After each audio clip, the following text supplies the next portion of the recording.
ਸੁਕਰਾਤ ਨੂੰ ਯਾਦ ਕਰਦੇ ਹਾਂ। ਸੁਕਰਾਤ ਵਿਸ਼ਵ ਦੇ ਹਿਰਦੇ 'ਚ ਵਸਦਾ ਹੈ। ਜਦੋਂ ਵੀ ਜਿੱਥੇ ਵੀ ਗਿਆਨ ਦੀ ਗੱਲ ਚੱਲਦੀ ਹੈ, ਗੱਲ ਚਲਦੀ ਚਲਦੀ ਸੁਕਰਾਤ ਤੱਕ ਅੱਪੜ ਜਾਂਦੀ ਹੈ। ਪਿਆਰਾ ਤੇ ਸਨਮਾਨਯੋਗ ਵਿਅਕਤੀ ਉਹ ਹੁੰਦਾ ਹੈ ਜਿਸ ਦੀ ਮਹਿਮਾ ਗਾਉਣ ਵਾਲੇ ਵੀ ਸਨਮਾਨਯੋਗ ਸਮਝੇ ਜਾਂਦੇ ਹਨ। ਮਹਾਂਪੁਰਸ਼ ਉਹ ਹੁੰਦਾ ਹੈ ਜਿਹਦੀਆਂ ਗੱਲਾਂ ਦੱਸਣ ਨਾਲ ਵਿਵਾਦ ਮੁੱਕ ਜਾਂਦਾ ਹੈ ਤੇ ਸਹਿਮਤੀ ਉਪਜ ਪੈਂਦੀ ਹੈ। ਸੁਕਰਾਤ ਗਿਆਨ ਦੇ ਮਿੱਠੇ ਚਸ਼ਮੇ ਦਾ ਪਾਣੀ ਸੀ। ਕੁਝ ਨਾਂ ਸੰਸਾਰ ਦੇ ਸਦੀਆਂ ਤੱਕ ਨਿਰੰਤਰ ਤੇ ਸ਼ਾਹਾਨਾ ਰਾਜ ਕਰਦੇ ਹਨ। ਸੁਕਰਾਤ ਤੇ ਬੁੱਧ ਅਜਿਹੇ ਹੀ ਨਾਂ ਹਨ। ਮਹਾਨਤਾ ਹਮੇਸ਼ਾ ਸਦੀਆਂ 'ਚ ਮਾਪੀ ਜਾਂਦੀ ਹੈ। ਬਾਦਸ਼ਾਹ ਇਤਿਹਾਸ ਦੇ ਗੁਲਾਮ ਹੁੰਦੇ ਹਨ, ਜਦੋਂ ਕਿ ਪੈਗੰਬਰ, ਮਹਾਂਪੁਰਸ਼ ਤੇ ਦਰਵੇਸ਼ ਇਤਿਹਾਸ ਦੇ ਮਾਲਕ ਹੁੰਦੇ ਹਨ। ਇਹ ਪੈਗੰਬਰ ਗਰੀਬ ਸਨ, ਪਰ ਇਹਨਾਂ ਨੇ ਰੂਹਾਨੀ ਬਾਦਸ਼ਾਹਾਂ ਵਾਂਗ ਸੋਚਿਆ ਤੇ ਨੈਤਿਕ ਅਮੀਰੀ ਹੰਢਾਈ। ਧਨ ਦੀ ਅਮੀਰੀ ਕਿਧਰੇ ਵੀ ਮਹਾਨ ਬਣਨ ਦਾ ਵਸੀਲਾ ਨਹੀਂ ਹੁੰਦੀ। ਇਤਿਹਾਸ ਨਾਲ ਕੋਈ ਕੁਰਬਾਨੀ ਕਰਕੇ, ਕੋਈ ਕਿਸੇ ਗੁਣ ਕਰਕੇ, ਕੋਈ ਗਿਆਨ ਨਾਲ ਉਪਕਾਰ ਕਾਰਨਾਮੇ ਜਾਂ ਜੱਦੋ-ਜਹਿਦ ਨਾਲ ਜੁੜਦਾ ਹੈ। ਬੁੱਧ ਤੇ ਮਹਾਵੀਰ ਰਾਜਕੁਮਾਰ ਸਨ, ਪਰ ਪ੍ਰਸਿੱਧ ਉਹ ਰਾਜ ਮਹਿਲਾਂ ਨੂੰ ਤਿਆਗ ਕੇ ਹੀ ਹੋਏ। ਮਹਾਂਪੁਰਸ਼ ਆਪਣਾ ਸਭ ਕੁਝ ਸੰਸਾਰ ਨੂੰ ਸੌਂਪ ਦਿੰਦੇ ਹਨ, ਪਰ ਸੰਸਾਰ ਕੋਲ ਉਹਨਾਂ ਨੂੰ ਦੇਣ ਲਈ ਕੁਝ ਨਹੀਂ ਹੁੰਦਾ। ਮਹਾਂਪੁਰਸ਼ ਆਪਣੇ ਜੀਵਨ ਵਿੱਚ ਅਪਮਾਨ ਹੀ ਹੰਢਾਉਂਦੇ ਹਨ, ਪ੍ਰਸ਼ੰਸਾ ਆਉਣ ਵਾਲੀਆਂ ਪੀੜ੍ਹੀਆਂ ਹੀ ਕਰਦੀਆਂ ਹਨ। ਸੁਕਰਾਤ ਕਿਸੇ ਵਿਅਕਤੀ ਦਾ ਨਾਂ ਨਹੀਂ, ਸਦੀਵੀ ਗਿਆਨ ਦਾ ਨਾਂ ਸੁਕਰਾਤ ਹੈ। ਸੁਕਰਾਤ ਸੰਸਾਰ ਦਾ ਪਹਿਲਾ ਫਿਲਾਸਫਰ ਸੀ ਜਿਹੜਾ ਗਿਆਨ ਦੀ ਸ਼ਕਤੀ ਨਾਲ ਜੀਵਿਆ। ਉਹਨੇ ਦੱਸਿਆ ਕਿ ਇੱਕ ਵਿਦਵਾਨ ਨੂੰ ਕਿਵੇਂ ਸੋਚਣਾ ਚਾਹੀਦਾ ਹੈ। ਸੁਕਰਾਤ ਨੇ ਪੱਛਮੀ ਸੱਭਿਆਚਾਰ ਦੀ ਨੀਂਹ ਰੱਖੀ ਤੇ ਹਰ ਮਹੱਤਵਪੂਰਨ ਵਿਸ਼ੇ ਤੇ ਆਪਣੇ ਵਿਚਾਰ ਪ੍ਰਗਟਾਏ। ਸੁਕਰਾਤ ਸੰਸਾਰ ਦਾ ਪਹਿਲਾ ਮਹਾਨ ਚਿੰਤਕ ਸੀ, ਜਿਸ ਨਾਲ ਫਲਸਫੇ ਦਾ ਜਨਮ ਹੋਇਆ। ਫਲਸਫਾ ਬੌਧਿਕ ਸੁਤੰਤਰਤਾ ਤੇ ਟਿਕਿਆ ਹੁੰਦਾ ਹੈ। ਧਰਮ ਵਿੱਚ ਉਹ ਸੁਤੰਤਰਤਾ ਨਹੀਂ ਹੁੰਦੀ, ਇਸੇ ਕਰਕੇ ਧਰਮ ਵੀ ਫਲਸਫੇ ਦੀ ਘਾਟ ਤੋਂ ਪਾਣੀ ਪੀਂਦਾ ਹੈ। ਫਲਸਫਾ ਬੁੱਧੀ ਤੇ ਆਤਮਾ ਦੇ ਵਿਚਕਾਰ ਵਸਦਾ ਹੈ। ਸੁਕਰਾਤ ਨੇ ਆਪ ਸੋਚਿਆ ਤੇ ਸੰਸਾਰ ਨੂੰ ਸੋਚਣ ਦੀ ਵਿਧੀ ਤੇ ਪ੍ਰੇਰਨਾ ਦਿੱਤੀ। ਸੁਕਰਾਤ ਦਾ ਪ੍ਰਭਾਵ ਇੰਨਾ ਡੂੰਘਾ ਤੇ ਵਿਸ਼ਾਲ ਸੀ ਕਿ ਲੋਕ ਆਪਣੀਆਂ ਸਿਆਣੀਆਂ ਗੱਲਾਂ ਸੁਕਰਾਤ ਦੇ ਨਾਂ ਨਾਲ ਜੋੜ ਦਿੰਦੇ ਸਨ ਤੇ ਕਿਸੇ ਦੀ ਸਿਆਣੀ ਗੱਲ ਸੁਣਨ ਵਾਲੇ ਕਿਹਾ ਕਰਦੇ ਸਨ ਕਿ ਉਹਨੇ ਇਹ ਗੱਲ ਜ਼ਰੂਰ ਸੁਕਰਾਤ ਤੋਂ ਸੁਣੀ ਹੋਏਗੀ। ਇੰਜ ਲੱਗਦਾ ਜਿਵੇਂ ਗਿਆਨ ਦਾ ਆਰੰਭ ਹੀ ਸੁਕਰਾਤ ਤੋਂ ਹੋਇਆ ਸੀ। ਮਿਸਰੀ ਸੱਭਿਅਤਾ ਯੂਨਾਨੀ ਸੱਭਿਅਤਾ ਤੋਂ ਹਜ਼ਾਰਾਂ ਸਾਲ ਪੁਰਾਣੀ ਸੀ, ਪਰ ਫਲਸਫੇ ਨੂੰ ਉਸਾਰਨ ਦਾ ਕਾਰਜ ਯੂਨਾਨੀ ਸੱਭਿਅਤਾ ਦੇ ਥੰਮ ਸੁਕਰਾਤ ਨੇ ਕੀਤਾ। ਫਲਸਫੇ, ਪਰਿਭਾਸ਼ਾਵਾਂ ਤੇ ਤਰਕ ਉਸਾਰਨ ਦਾ ਹੁਨਰ ਯੂਨਾਨੀਆਂ ਕੋਲ ਸੀ, ਜਿੱਥੋਂ ਦੀ ਸੁਕਰਾਤ, ਪਲੈਟੋ, ਅਰਸਤੂ ਦੀ ਤ੍ਰਿਮੂਰਤੀ ਨੇ ਯੂਨਾਨ ਦਾ ਨਾਂ ਸਾਰੇ ਸੰਸਾਰ 'ਚ ਪ੍ਰਸਿੱਧ ਕੀਤਾ। ਇਹ ਤਿੰਨੇ ਇੱਕ ਦੂਜੇ 'ਚ ਘੁਲੇ ਮਿਲੇ ਹੋਏ ਹਨ। ਇੱਕ ਨੂੰ ਵੇਖੋ ਦੂਜਾ ਉਜਾਗਰ ਹੋ ਜਾਂਦਾ ਹੈ। ਸੁਕਰਾਤ ਨੇ ਆਪ ਕੁਝ ਨਹੀਂ ਲਿਖਿਆ, ਉਹ ਬੋਲਦਾ ਹੀ ਸੀ। ਉਸ ਬਾਰੇ ਸਾਰੀ ਜਾਣਕਾਰੀ ਉਹਦੇ ਸ਼ਿਸ਼ ਪਲੈਟੋ ਦੀਆਂ ਲਿਖਤਾਂ 'ਚ ਮਿਲਦੀ ਹੈ। ਸੁਕਰਾਤ ਦੇ ਮੁੱਢਲੇ ਜੀਵਨ ਬਾਰੇ ਬਹੁਤੇ ਵੇਰਵੇ ਨਹੀਂ ਮਿਲਦੇ। ਸੁਕਰਾਤ 469 ਪੂਰਵ ਈਸਵੀ 'ਚ ਜਨਮਿਆ। ਉਹਦਾ ਪਿਤਾ ਰਾਜ ਮਿਸਤਰੀ ਸੀ। ਉਹ ਇੱਕ ਮੌਲਿਕ ਚਿੰਤਕ ਵਜੋਂ ਬਚਪਨ ਵਿੱਚ ਹੀ ਪ੍ਰਮਾਣ ਦੇਣ ਲੱਗ ਪਿਆ ਸੀ। ਆਮ ਧਾਰਨਾ ਹੈ ਕਿ ਸੁਕਰਾਤ ਦੀ ਪਤਨੀ ਬੜੀ ਲੜਾਕੀ ਸੀ। ਵਾਸਤਵ ਵਿੱਚ ਹਰੇਕ ਮਹਾਨ ਵਿਅਕਤੀ ਦੀ ਪਤਨੀ ਨੂੰ ਗਲਤ ਸਮਝੇ ਜਾਣ ਜਾਂ ਗੁਮਨਾਮੀ ਦਾ ਸੰਤਾਪ ਹੰਢਾਉਣਾ ਪੈਂਦਾ ਹੈ। ਸੁਕਰਾਤ ਦੀ ਪਤਨੀ ਜਨਥਿਪੀ ਬਾਰੇ ਕਈ ਕਥਾਵਾਂ ਪ੍ਰਚਲਿਤ ਹਨ। ਇੱਕ ਵਾਰੀ ਕੌੜੀਆਂ ਤੱਤੀਆਂ ਸੁਣਾਉਣ ਉਪਰੰਤ ਚਿੜ ਕੇ ਜਦੋਂ ਉਹਨੇ ਸੁਕਰਾਤ ਤੇ ਗੰਦੇ ਪਾਣੀ ਦੀ ਬਾਲਟੀ ਉਲਟਾ ਦਿੱਤੀ, ਤਾਂ ਗੁੱਸੇ 'ਚ ਆਏ ਆਪਣੇ ਸ਼ਿਸ਼ ਨੂੰ ਸੁਕਰਾਤ ਨੇ ਸ਼ਾਂਤ ਕਰਦਿਆਂ ਕਿਹਾ, ਮੇਰੀ ਪਤਨੀ ਮੇਰੀ ਪ੍ਰੇਰਨਾ ਹੈ। ਇਹ ਠੋਕ ਠੋਕ ਕੇ ਪਰਖਦੀ ਹੈ ਕਿ ਮੇਰੇ ਵਿੱਚ ਸਹਿਨਸ਼ੀਲਤਾ ਹੈ ਕਿ ਨਹੀਂ। ਇਹ ਵੇਖਦੀ ਹੈ ਕਿ ਸੁਕਰਾਤ ਕੱਚਾ ਹੈ ਕਿ ਪੱਕਾ। ਵਾਸਤਵ ਵਿੱਚ ਸੁਕਰਾਤ ਦੀ ਪਤਨੀ ਇੱਕ ਪ੍ਰਸਿੱਧ ਪਰਿਵਾਰ ਵਿੱਚੋਂ ਸੀ, ਪਰ ਉਹਦੇ ਪਿਤਾ ਕੋਲ ਦਾਜ ਦੇਣ ਦੀ ਸਮਰੱਥਾ ਨਾ ਹੋਣ ਕਾਰਨ ਉਹਦਾ ਵਿਆਹ ਗਰੀਬ ਸੁਕਰਾਤ ਨਾਲ ਹੋ ਗਿਆ। ਪਤਨੀ ਦੀ ਆਵਾਜ਼ ਰੋਹਬਦਾਰ ਸੀ ਤੇ ਸਾਰੇ ਸਮਝਦੇ ਸਨ ਕਿ ਉਹ ਆਪਣੇ ਉੱਚੇ ਪਰਿਵਾਰ ਦਾ ਮਾਣ ਕਰਦੀ ਸੀ। ਉਸਨੇ 3 ਪੁੱਤਰਾਂ ਨੂੰ ਜਨਮ ਦਿੱਤਾ। ਪਤਨੀ ਚਾਹੁੰਦੀ ਸੀ ਕਿ ਸੁਕਰਾਤ ਹੋਰਾਂ ਨੂੰ ਗਿਆਨ ਦੇਣ ਦੀ ਫੀਸ ਵਸੂਲਿਆ ਕਰੇ ਤਾਂ ਜੋ ਘਰ ਦਾ ਗੁਜ਼ਾਰਾ ਚੱਲੇ। ਪਰ ਸੁਕਰਾਤ ਗਿਆਨ ਵੇਚਣ ਲਈ ਤਿਆਰ ਨਹੀਂ ਸੀ। ਸੁਕਰਾਤ ਦਾ ਗੁਜ਼ਾਰਾ ਦੋਸਤਾਂ ਦੀ ਮਾਇਕ ਮਦਦ ਨਾਲ ਚੱਲਦਾ ਸੀ। ਦੋਸਤਾਂ ਲਈ ਸੁਕਰਾਤ ਵਿਦਵਾਨ ਸੀ, ਪਰ ਪਤਨੀ ਉਹਨੂੰ ਵਿਹਲਾ ਆਦਮੀ ਸਮਝਦੀ ਸੀ। ਸੁਕਰਾਤ ਦੀ ਪਤਨੀ ਨਾਲ ਪਤੀ ਵਾਂਗ ਨਹੀਂ, ਫਿਲਾਸਫਰ ਵਾਂਗ ਪੇਸ਼ ਆਉਂਦਾ ਸੀ। ਪਰਿਵਾਰਿਕ ਜ਼ਿੰਮੇਵਾਰੀਆਂ ਪ੍ਰਤੀ ਸੁਕਰਾਤ ਸਾਰਾ ਜੀਵਨ ਲਾਪਰਵਾਹੀ ਰਿਹਾ। ਸੁਕਰਾਤ ਵਿਦਵਾਨਾਂ ਵਾਲਾ ਚੋਗਾ ਪਾ ਕੇ ਏਥਨਸ ਦੀਆਂ ਗਲੀਆਂ 'ਚ ਘੁੰਮਦਾ ਰਹਿੰਦਾ ਸੀ ਤੇ ਲੋਕ ਉਹਨੂੰ ਖਿਲਾਰ ਕੇ ਆਪਣੇ ਸ਼ੰਕੇ ਨਿਵਰਤ ਕਰਦੇ ਸਨ। ਉਸ ਸਮੇਂ ਸ਼ਬਦਕੋਸ਼ ਨਹੀਂ ਹੁੰਦੇ ਸਨ। ਕਿਸੇ ਸ਼ਬਦ ਦੇ ਜੋ ਅਰਥ ਸੁਕਰਾਤ ਦੱਸਦਾ ਸੀ ਉਹ ਪ੍ਰਵਾਨ ਹੋ ਜਾਂਦੇ ਸਨ। ਨਿਰਸੰਦੇਹ ਉਹਦੀ ਪਤਨੀ ਵਾਂਗ ਕਈ ਸਮਕਾਲੀ ਵੀ ਉਹਦਾ ਮਖੌਲ ਉਡਾਉਂਦੇ ਸਨ ਤੇ ਕਈ ਵਾਰੀ ਉਹ ਆਪਣੇ ਆਪ ਤੇ ਵੀ ਮਖੌਲੀਆ ਵਾਰ ਕਰ ਜਾਂਦਾ ਸੀ। ਇੱਕ ਵਾਰੀ ਕਿਸੇ ਵੱਲੋਂ ਵਿਆਹ ਕਰਵਾਉਣ ਜਾਂ ਨਾ ਕਰਵਾਉਣ ਬਾਰੇ ਪੁੱਛਣ ਤੇ ਸੁਕਰਾਤ ਨੇ ਕਿਹਾ, ਜਿਹੜਾ ਵੀ ਫੈਸਲਾ ਕਰੋਗੇ ਪਛਤਾਓਗੇ, ਪਰ ਵਿਆਹ ਕਰਵਾਉਣ ਦਾ ਲਾਭ ਹੀ ਹੈ, ਕਿਉਂਕਿ ਜੇ ਚੰਗੀ ਪਤਨੀ ਮਿਲ ਗਈ ਤਾਂ ਆਨੰਦ ਮਾਣੋਗੇ, ਪਰ ਜੇ ਭੈੜੀ ਮਿਲ ਗਈ ਤਾਂ ਮੇਰੇ ਵਾਂਗ ਫਿਲਾਸਫਰ ਤਾਂ ਬਣ ਹੀ ਜਾਓਗੇ। ਜੋ ਵੀ ਜਦੋਂ ਵੀ ਸੁਕਰਾਤ ਬਾਰੇ ਲਿਖਦਾ ਹੈ ਉਹ ਸੁਕਰਾਤ ਪ੍ਰਤੀ ਸ਼ਰਧਾਂਜਲੀ ਬਣ ਜਾਂਦੀ ਹੈ। ਸੰਸਾਰ 'ਚ ਪਹਿਲੀ ਵਾਰ ਕਿਸੇ ਵਿਅਕਤੀ ਦਾ ਨਾਂ ਉਹਦੇ ਦੇਸ਼ ਦੇ ਨਾਂ ਨਾਲੋਂ ਵੀ ਵੱਡਾ ਹੋ ਗਿਆ। ਸੁਕਰਾਤ ਵਿਦਵਾਨਾਂ ਦਾ ਬੁੱਧ ਸੀ, ਉਹ ਗਿਆਨ ਦਾ ਚੱਲਦਾ ਫਿਰਦਾ ਮੱਕਾ ਸੀ। ਸੁਕਰਾਤ ਦਾ ਦਿਮਾਗ ਫਲਸਫੇ ਦੀ ਰਾਜਧਾਨੀ ਸੀ। ਸੁਕਰਾਤ ਕਾਰਨ ਯੂਨਾਨ ਦੇ ਅੰਨ੍ਹਿਆਂ ਕੋਲ ਵੀ ਗਿਆਨ ਦਾ ਚਾਨਣ ਸੀ। ਜਦੋਂ ਰੋਮਨ ਸੱਭਿਅਤਾ ਗਿਆਨ ਦੀਆਂ ਮੋਮਬੱਤੀਆਂ ਲੱਭ ਰਹੀ ਸੀ, ਉਸ ਸਮੇਂ ਯੂਨਾਨ ਫਲਸਫੇ ਦੀਆਂ ਮਸ਼ਾਲਾਂ ਬਾਲ ਰਿਹਾ ਸੀ। ਪਲੈਟੋ ਸੁਕਰਾਤ ਦਾ ਅਜਿਹਾ ਵਿਦਿਆਰਥੀ ਸੀ ਜਿਸ ਵਿਦਿਆਰਥੀ ਦਾ ਹਰ ਅਧਿਆਪਕ ਸੁਪਨਾ ਵੇਖਦਾ ਹੈ। ਅਜੋਕੇ ਵਿਦਵਾਨਾਂ ਦੀ ਸਭ ਤੋਂ ਵੱਡੀ ਸਮੱਸਿਆ ਸੁਕਰਾਤ ਤੇ ਪਲੈਟੋ ਨੂੰ ਇੱਕ ਦੂਜੇ ਤੋਂ ਨਿਖੇੜਨ ਦੀ ਹੈ। ਉਹਨਾਂ ਦੀਆਂ ਸੋਚਾਂ ਹੀ ਨਹੀਂ, ਉਹਨਾਂ ਦੀਆਂ ਆਤਮਾਵਾਂ ਵੀ ਇੱਕ ਦੂਜੇ 'ਚ ਘੁਲੀਆਂ ਹੋਈਆਂ ਹਨ, ਕੇਵਲ ਨਾਂ ਹੀ ਵੱਖ ਹਨ। ਪਲੈਟੋ ਨੇ ਆਪਣੇ ਵਿਹਾਰ ਨਾਲ ਗੁਰੂ ਸ਼ਿਸ਼ ਦੀ ਪਰਿਭਾਸ਼ਾ ਹੀ ਬਦਲ ਦਿੱਤੀ ਸੀ। ਮੁੱਢ ਵਿੱਚ ਪਲੈਟੋ ਇੱਕ ਕਵੀ ਤੇ ਨਾਟਕਕਾਰ ਸੀ। ਸੁਕਰਾਤ ਦੀ ਸ਼ਰਨ ਲੈਂਦੇ ਹੀ ਪਲੈਟੋ ਨੇ ਆਪਣੀਆਂ ਰਚਨਾਵਾਂ ਸਾੜ ਦਿੱਤੀਆਂ ਤੇ ਦਰਸ਼ਨ ਅਪਣਾ ਲਿਆ। ਸੁਕਰਾਤ ਦੀ ਮੌਤ ਸਮੇਂ ਪਲੈਟੋ 28 ਸਾਲ ਦਾ ਸੀ। ਅਗਲੇ 52 ਸਾਲ ਉਹ ਸੁਕਰਾਤ ਦੀ ਪ੍ਰਸ਼ੰਸਾ ਕਰਦਾ ਤੇ ਕਰਵਾਉਂਦਾ ਰਿਹਾ। ਸੁਕਰਾਤ ਦੀ ਮੌਤ ਉਪਰੰਤ ਪਲੈਟੋ ਨੇ ਸਾਰੇ ਯੂਨਾਨ ਦੀ ਪੈਦਲ ਯਾਤਰਾ ਕੀਤੀ ਤੇ ਯੂਨਾਨ ਦੇ ਸਾਰੇ ਲੋਕਾਂ ਨੂੰ ਸੁਕਰਾਤ ਦੇ ਵਿਚਾਰਾਂ ਤੋਂ ਜਾਣੂ ਕਰਵਾਇਆ। ਹਾਕਮਾਂ ਵੱਲੋਂ ਸੁਕਰਾਤ ਨਾਲ ਕੀਤੇ ਵਿਹਾਰ ਕਾਰਨ ਪਲੈਟੋ ਉਹਨਾਂ ਨਾਲ ਨਾਰਾਜ਼ ਸੀ। ਸੋ ਹਾਕਮਾਂ ਦੀ ਪੱਧਰ ਸੁਧਾਰਨ ਲਈ ਪਲੈਟੋ ਨੇ ਆਪਣੀ ਅਕਾਦਮੀ ਦੇ ਲਿਖਤਾਂ ਰਾਹੀਂ ਚੰਗੇ ਹਾਕਮ ਤਿਆਰ ਕਰਨ ਦਾ ਬੀੜਾ ਚੁੱਕਿਆ ਤੇ ਇਵੇਂ ਫਿਲਾਸਫਰ ਬਾਦਸ਼ਾਹ ਦਾ ਸੰਕਲਪ ਉਸਾਰਿਆ। ਪਲੈਟੋ ਦੀ ਅਕਾਦਮੀ ਸੰਸਾਰ ਦੀ ਪਹਿਲੀ ਯੂਨੀਵਰਸਿਟੀ ਸੀ। ਸੁਕਰਾਤ ਪਲੈਟੋ ਦਾ ਉਸਤਾਦ ਸੀ। ਅਰਸਤੂ ਪਲੈਟੋ ਦਾ ਵਿਦਿਆਰਥੀ ਸੀ ਤੇ ਅਰਸਤੂ ਅੱਗੋਂ ਸਿਕੰਦਰ ਦਾ ਅਧਿਆਪਕ ਸੀ। ਜਦੋਂ ਪਲੈਟੋ ਬੋਲਦਾ ਸੀ ਤਾਂ ਉਹਦੇ ਬੋਲਾਂ ਵਿੱਚੋਂ ਸੁਕਰਾਤ ਗੂੰਜਦਾ ਸੀ। ਪਲੈਟੋ ਨੇ ਆਪਣੇ ਆਦਰਸ਼ਵਾਦੀ ਫਲਸਫੇ ਨਾਲ ਸੰਸਾਰ 'ਚ ਸੋਚ ਦਾ ਮੁਹਾਨ ਮੋੜ ਦਿੱਤਾ। ਪਲੈਟੋ ਉਪਰੰਤ ਸੰਸਾਰ 'ਚ ਸੋਚ ਦਾ ਮੁਹਾਨ ਮੋੜਨ ਦੇ ਕਾਰਜ ਵਿੱਚ 2000 ਸਾਲ ਉਪਰੰਤ ਕਾਰਲ ਮਾਰਕਸ ਸਫਲ ਹੋਇਆ, ਪਰ ਆਦਰਸ਼ਵਾਦ ਅੱਜ ਵੀ ਬੜੀ ਬਲਵਾਨ ਵਿਚਾਰਧਾਰਾ ਹੈ। ਨਿਰਸੰਦੇਹ ਸੁਕਰਾਤ ਦੀ ਮਹਾਨਤਾ ਸਥਾਪਿਤ ਕਰਨ ਵਾਲਾ ਪਲੈਟੋ ਸੀ, ਜਿਹੜਾ ਆਪਣੇ ਵਿਚਾਰ ਸੁਕਰਾਤ ਦੀਆਂ ਸੋਚਾਂ ਵਿੱਚੋਂ ਉਪਜੇ ਦੱਸ ਕੇ ਆਪਣੇ ਤੇ ਸੁਕਰਾਤ ਲਈ ਜਸ ਖੱਟਦਾ ਰਿਹਾ ਸੀ। ਸੁਕਰਾਤ ਸਰਲ ਹੈ, ਪਲੈਟੋ ਜਟਿਲ ਹੈ। ਅਰਸਤੂ ਵਿਸ਼ਲੇਸ਼ਣੀ ਹੈ, ਸਿਕੰਦਰ ਕਾਰਜਸ਼ਾਲੀ ਹੈ। ਇਹ ਚਾਰੇ ਯੂਨਾਨ ਦੇ ਸ਼ਕਤੀਸ਼ਾਲੀ ਥੰਮ ਹਨ। ਸੁਕਰਾਤ ਨੇ ਬ੍ਰਹਿਮੰਡ ਬਾਰੇ ਸੰਸਾਰ ਦਾ ਦ੍ਰਿਸ਼ਟੀਕੋਣ ਬਦਲਿਆ। ਕੁਦਰਤ ਬਾਰੇ ਸੋਚਣ ਵਾਲੇ ਅਨੇਕਾਂ ਸਨ। ਸੁਕਰਾਤ ਨੇ ਮਨੁੱਖ ਬਾਰੇ ਸੋਚਣ ਵਿੱਚ ਪਹਿਲ ਕੀਤੀ। ਹੋਰ ਚਿੰਤਕਾਂ ਨਾਲੋਂ ਸੁਕਰਾਤ ਦਾ ਵਖਰੇਵਾਂ ਇਹ ਸੀ ਕਿ ਉਹ ਆਪਣੀ ਅਗਿਆਨਤਾ ਪ੍ਰਤੀ ਸੁਚੇਤ ਸੀ। ਉਹ ਕਿਹਾ ਕਰਦਾ ਸੀ ਕਿ ਲੋੜ ਗਿਆਨ ਪ੍ਰਾਪਤ ਕਰਨ ਦੀ ਨਹੀਂ, ਅਗਿਆਨਤਾ ਤਿਆਗਣ ਦੀ ਵੀ ਹੈ।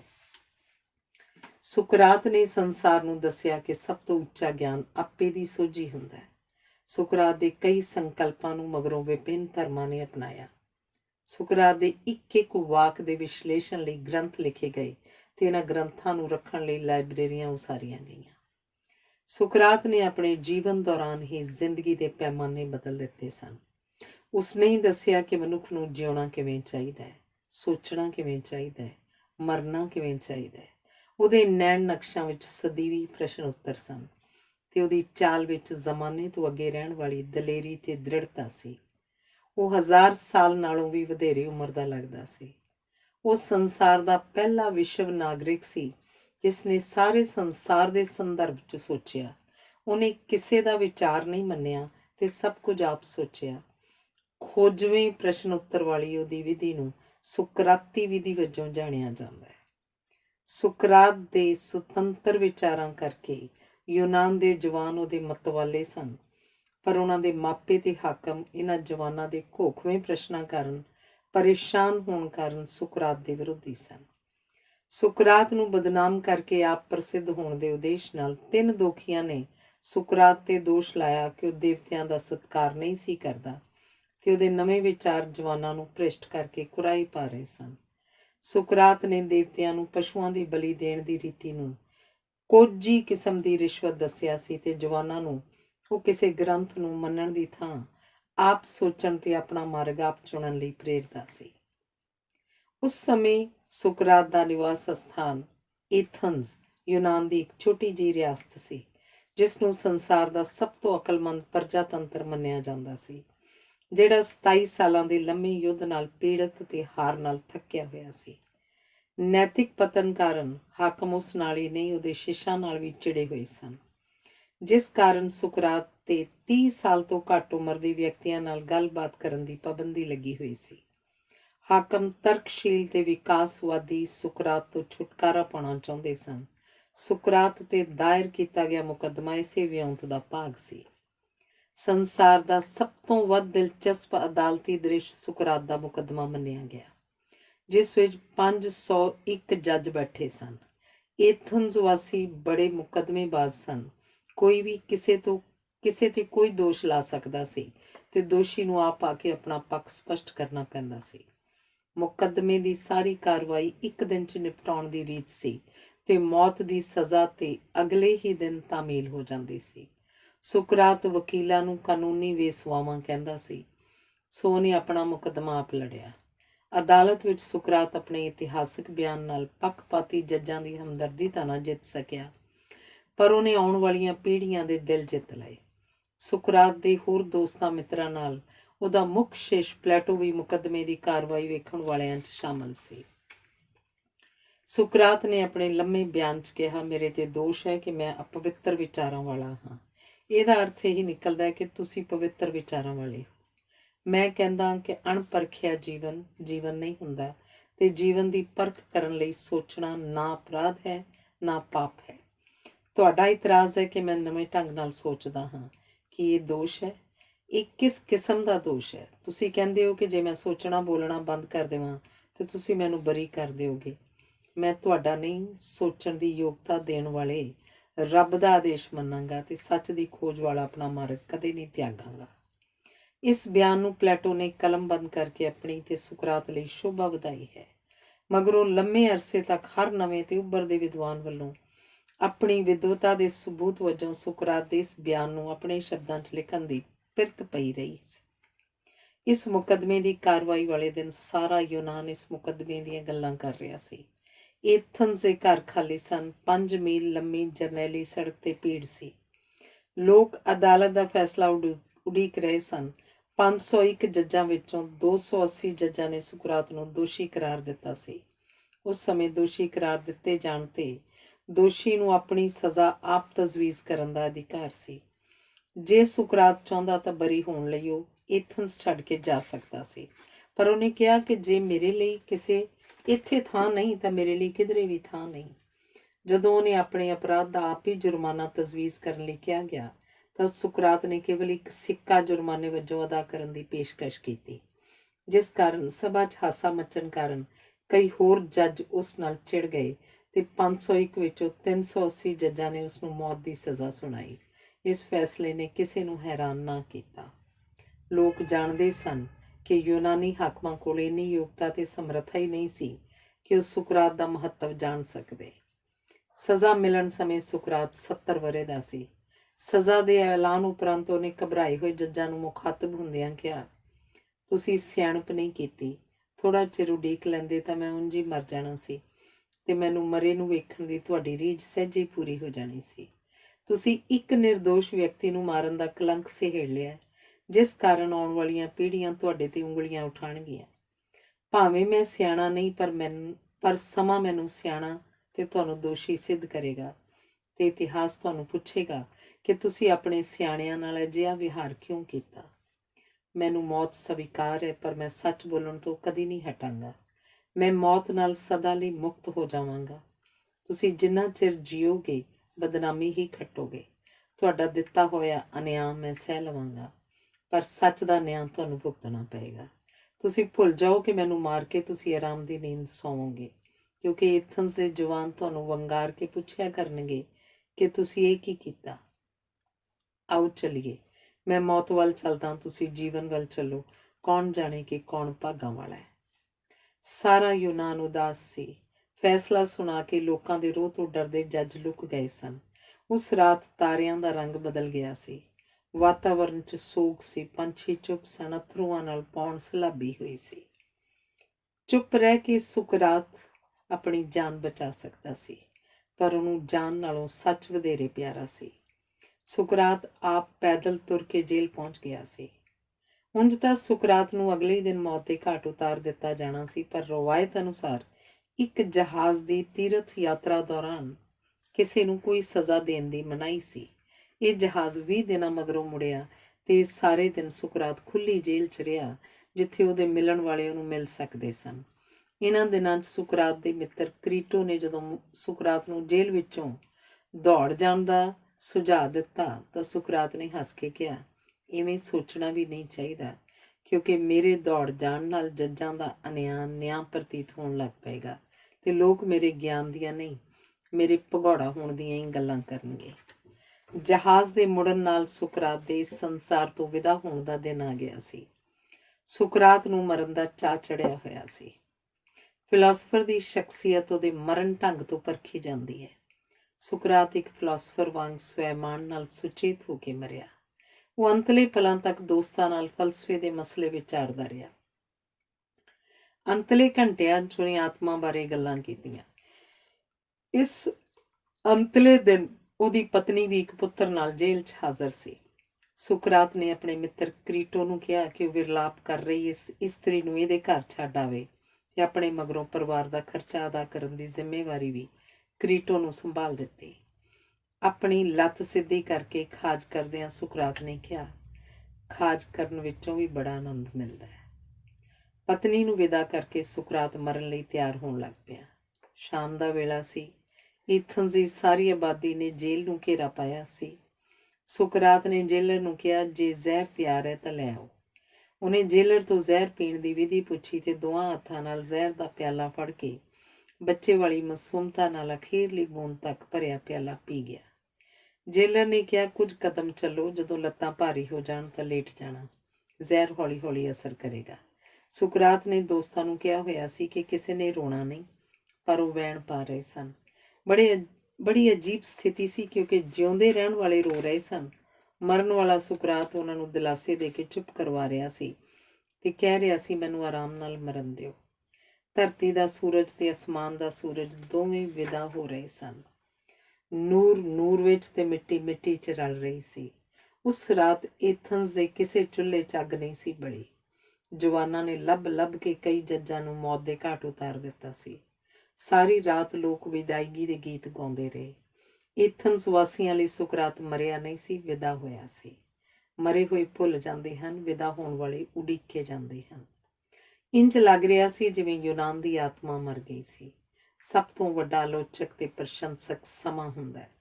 ਸੰਸਾਰ 'ਚ ਮਹਾਨ ਉਹ ਹੁੰਦਾ ਜਿਹਨੂੰ ਵਕਤ ਮਰਨ ਨਹੀਂ ਦਿੰਦਾ।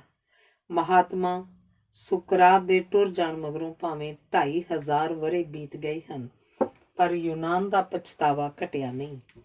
ਮਹਾਨਤਾ ਦਾ ਦੁਖਾਂਤ ਇਹ ਹੈ ਕਿ ਜਿਉਂਦੇ ਮਹਾਂਪੁਰਸ਼ਾਂ ਨਾਲ ਸੰਸਾਰ ਨੂੰ ਸਹੀ ਤੇ ਢੁਕਵਾਂ ਵਿਹਾਰ ਕਰਨਾ ਨਹੀਂ ਆਉਂਦਾ। ਸੁਕਰਾਤ ਪ੍ਰਗਟਾਵੇ ਤੇ ਸੋਚਣ ਦੀ ਸੁਤੰਤਰਤਾ ਲਈ ਕੀਤੇ ਸੰਗਰਾਮ ਦਾ ਪਹਿਲਾ ਮਹਾਨ ਤੇ ਅਮਰ ਸ਼ਹੀਦ ਸੀ।